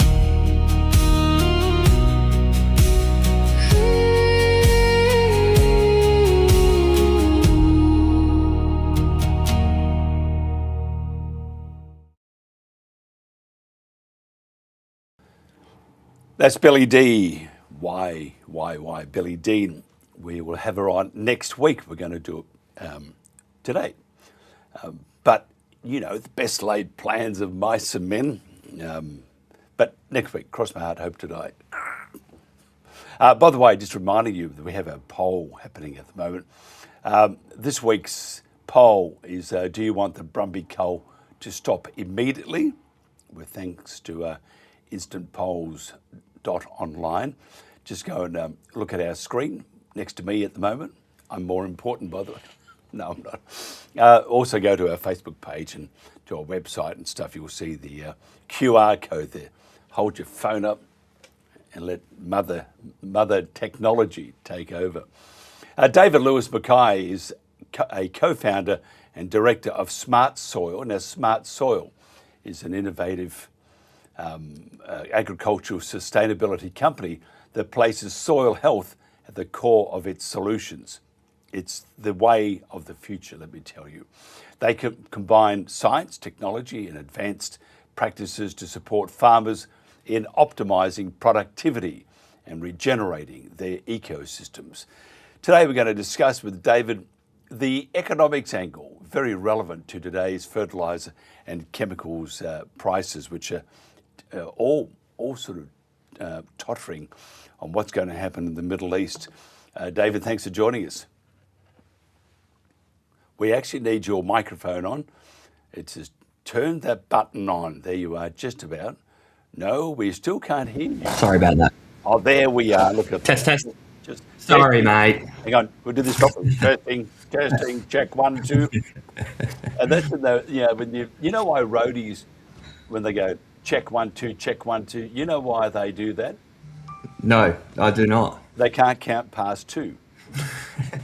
Sorry, that's a terrible joke. I mean, it wasn't even my mum's joke, that one. They used to tell me that. They said, you be a roadie. I said, no, I can count past 2. Anyway, so I was never a roadie. Tell me about, I'm just thinking, because in my dad's day, if something's wrong, put more on it. And if that doesn't work, put more on it. How wrong is that? Yeah, it's what we've come to know in the space as the moron principle, Mike. And this system of agriculture has really locked farmers into a system where they put more on. There's another problem. They put more on. There's not enough growth. They put more fertilizer on. The plant health suffers, so then they have to put more insecticide, fungicide, herbicide on. So it's just a failing system, and I think farmers are seeing the writing on the wall, to be honest. And especially with the I guess the conflict in the Middle East that is leading to higher and higher input costs. I just don't know how it's sustainable. We just can't continue farming like this. So I think farmers are looking at different ways to do things, which is really exciting. And farmers are some of the most innovative, creative, capable people on the planet. So it's really exciting to see farmers innovating and leading this change. Well, tell me how they are innovating and what they can innovate with and to what extent.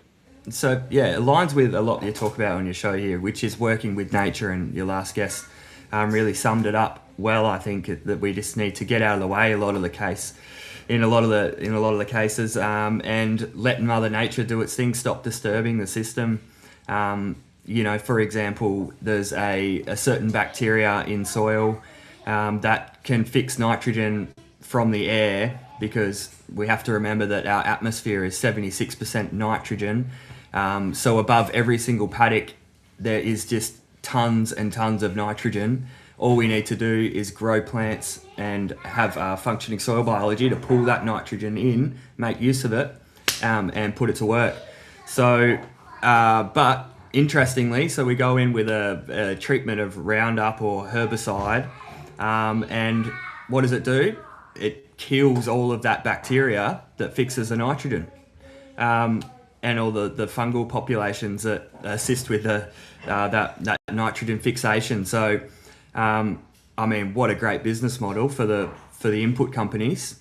You kill all the good stuff that makes the natural system function, and then you sell them the medicine to fix it. So, and it does sound pretty similar to another health system that I know of. Yes, you mean our health system? Yeah, correct. It's which just, if you look at it, just makes you sick, doesn't it? well, it is making us all very sick, Mike. So I think we need Tell me about the profit and loss, because farmers got to make money. Yes. Although if you watch Clarkson's Farm, that's few and far between drinks. But what does the profit and loss look like 3 to 5 years using the regen model? Yeah, nice one. I have mentioned before that there can be a bit of a yield drop potentially in that first 1 or 2 years as we transition to a more regenerative system. But once again, the value is in the dollars that you don't spend. So while our input or our return per acre may drop a little bit, our actual input cost per acre has dropped significantly. In a lot of cases, almost to zero, other than a few dollars on, say, compost tea brew, food for the microbes, so fish and kelp, molasses, all very cheap ingredients to source, and ingredients that we can eat. So I mean, it's going to be healthy for the soil biology.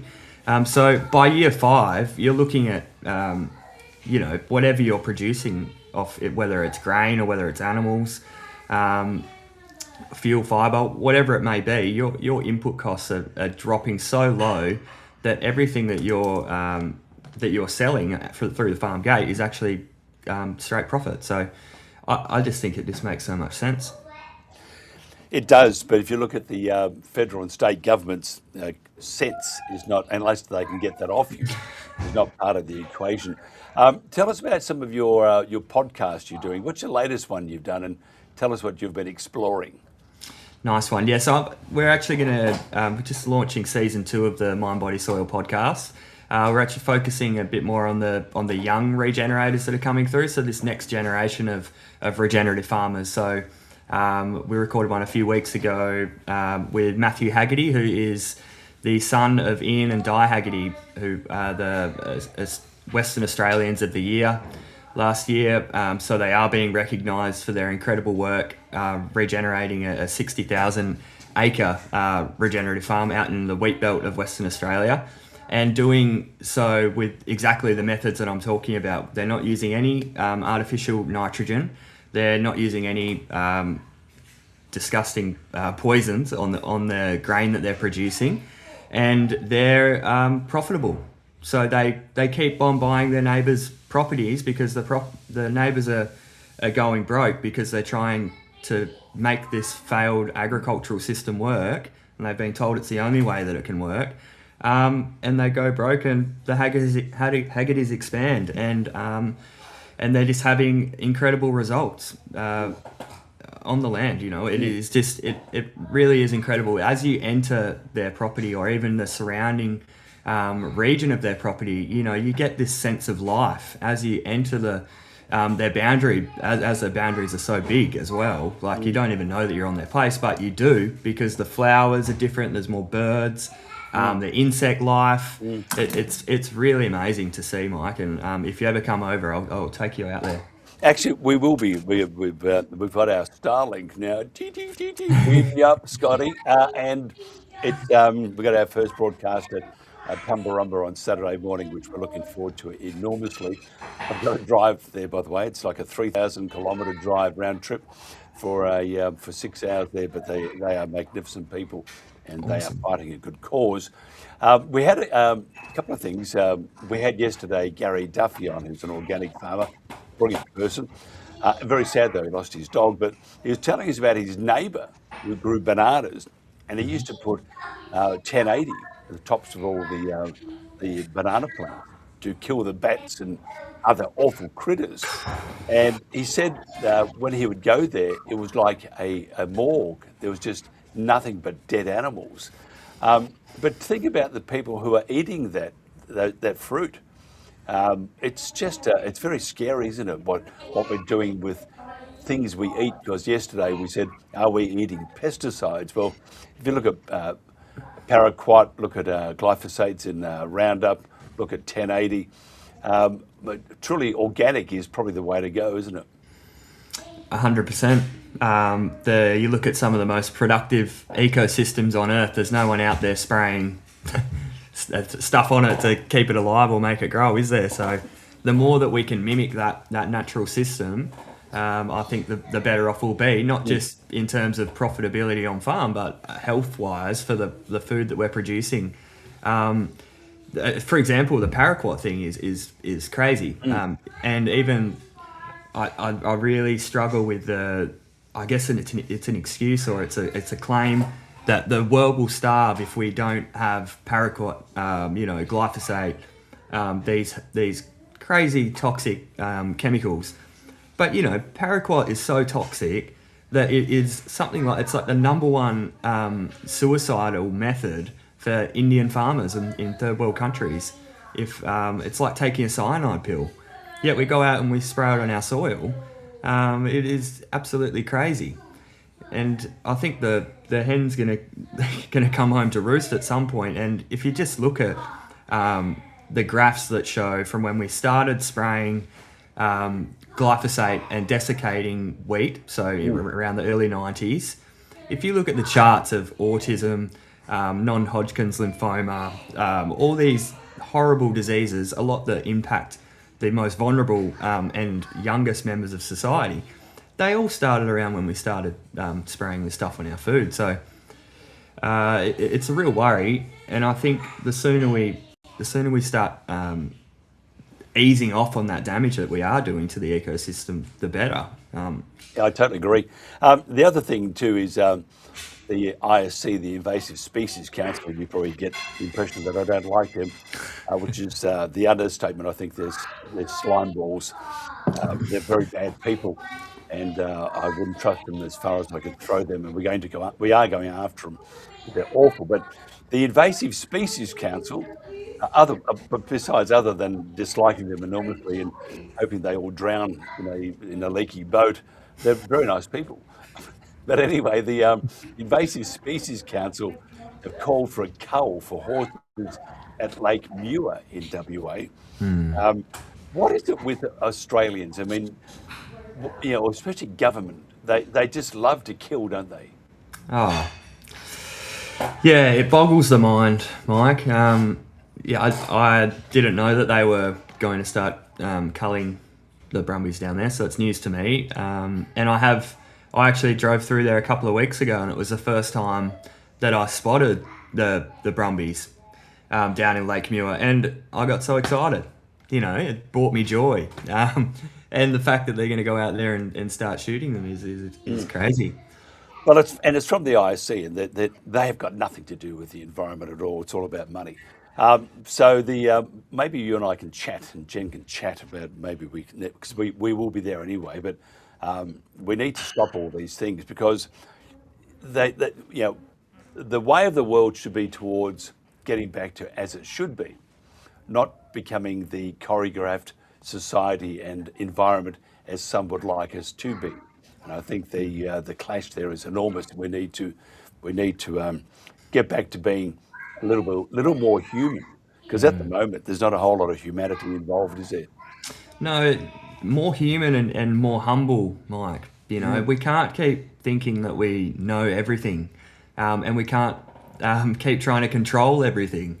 As your previous guest said, the more that we keep butting into nature and trying to control it and smacking our head against the wall and fight, kill, it's just not the way that nature intended. So we need to align ourselves with the natural laws and just try leave this planet in some sort of good nick, and keep the animals alive. It's not that hard. I mean, it's just amazing that they choose that as the thing that they want to try and fix. It's the horses that are causing all this degradation. Meanwhile, they let these foreign national companies come in and strip our land bare, take all the trees and all the minerals out of the soil, but it's the brumbies that we need to go out and kill. I mean, come on. Yeah, it's just the mind boggles, but it purely is pure evil. That's all it is. Just quickly, and the final thing is, I've been looking at the artwork behind you. Is that your handiwork? I mean, have you improved and you're doing those, or Do you have help? I get a little bit of help, Mike. That is our kids' art wall, and they are absolutely avid artists. They love drawing and doing all that. And I wish I could draw that good. Makes mine look pretty good. So yes, they're living the dream on the land, and I feel very blessed and very grateful to be able to offer my kids that sort of childhood. And they get creative when they aren't in a toxic environment. So yeah, I'm 110% behind you there. Absolutely brilliant. David Lewis Mackay, thank you very much. If somebody wants to find out more about Smart Soil, how do they do that? Yeah, all socials are good, Mike. All Smart Soil on YouTube, Facebook, Instagram. We've just got a new video up on YouTube with Dr. Jill Clapperton, who's a soil and rhizosphere ecologist. And she's just an amazing lady. Some great soil health tips on how to gauge the healthier soil on YouTube there. So take a look, and thanks for having us on, Mike. Absolutely brilliant. I think the planet, if we have more like you, the planet is in good hands. Unfortunately, there aren't that many like you. We need to fight really hard, tooth and nail. And by the way, wasn't it a derby last week? You had the Freo playing the Eagles. Yep. Sure did. And who do you follow? West Coast. Yeah. Oh. Oh, not the Saints. Sorry, mate. Sorry about that.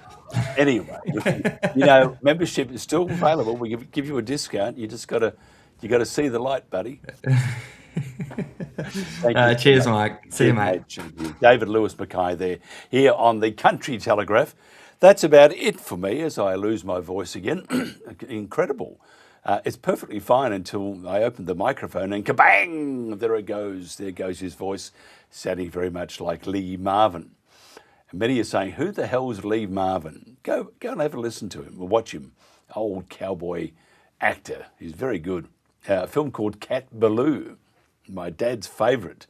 It's very funny indeed, and politically correct, I think, too. So have a look, Cat Ballou and Lee Marvin. That's it for me. By the way, I just got to mention, we have we're broadcasting live on Saturday morning from Tumbarumba, part of a nationwide rally that's happening in cities, Adelaide, Perth, Ballina, Brizzy, Queanbeyan in Canberra, Tumbarumba, of course, and many other places all across the country. And we're telling government and the ISE to stop what you're doing at the moment. No more killing. But whether they listen to us, I think it depends on how many rock up to it. We need to go to these rallies. Tumbarumba, I'm a guest speaker. But anyway, but don't let that stop you, okay? And we're broadcasting live too. And we hope to cross to a number of these rallies across the country. It will be a fly-by-the-seat production, but we are looking forward to it. We have to do what we can to protect Australia. And at the moment, the New South Wales government, Penny Sharp, Chris Minns, who's the other communist there? There's a whole bunch of them there anyway. They, along with the ISC, jack off. That's what they say. Don't blame me, jack off. Anyway, the lobbyist who's now going to dictate how we live in Australia. And Jack, you can go to buggery as far as we're all concerned. And hopefully you'll go there very quickly. That's it. I'll catch you on Saturday morning. A couple of replays tomorrow. We've got the replays starting at 7. Thank you, Cam. And they'll be probably from Monday and today's one too, talking about all sorts of things. So if you missed it, it's on again, the whole show. And we'll catch you on Saturday morning around about 10 a.m. It could be 9:30, could be 9, could be 10:30. But anyway, just stay tuned for all the excitement. It's all happening at Tumbarumba. Thank you so much. See you on Saturday. Be kind to yourself and be kind to your neighbours. And just be kind, okay? In kind. Thank you so much. Tell my fool I kept on running. Tell my mirror I heard her cry. Tell the mountain I belonged here. Tell the wind I said goodbye.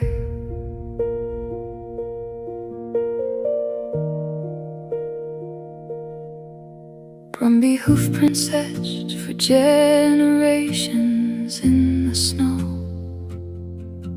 I've watched the foals become the mares, the stallions old and slow. Here in the snowy mountains where my life began, across hills, ridges and open plains my fellow Brumbies ran. I've led them through winter storms, drought and summer rain, but I can't outrun what follows now. Shield my family from this pain. My ancestors crossed the oceans, but I was born upon this land. These mountains are my birthplace, the Snowies are my clan. These mountains hold our memories, our family history. If home is where you're raised, then this is where we should be. Tell my foal I kept on running. Tell my mare I heard her cry. Tell the mountain I belonged here. Tell the wind I said goodbye. Stay close beside me, little one. The thunder isn't rain. The sky itself is hunting us, and I cannot stop the pain. I gather those I love and turn to face the sound. Though every instinct tells me run, there's nowhere left for us now. These mountains hold our memories, our family history.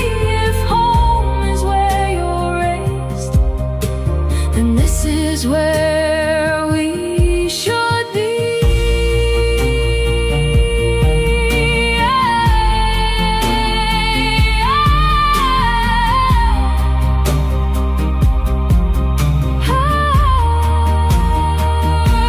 I don't know the reason. I hear the echo of final sound, deadly thunder overhead as I fall upon the ground. Thunder again and again. My heart grows quiet as bullets rain. I thought I had more seasons, more rivers left to roam, more sunrises with my Kosciuszko clan before the mountains called me home. Tell them I was born here, my grandfathers fought their wars. Remind them that this was our home, the snowy mountains were ours. Tell my foal I knew her fear. Tell my mare I heard her call. Tell my foal I tried to save them. Tell the wind how Brumbies fall. Tell my foal I kept on running. Tell my mare I heard her cry. Tell the mountain I belonged here. Tell the wind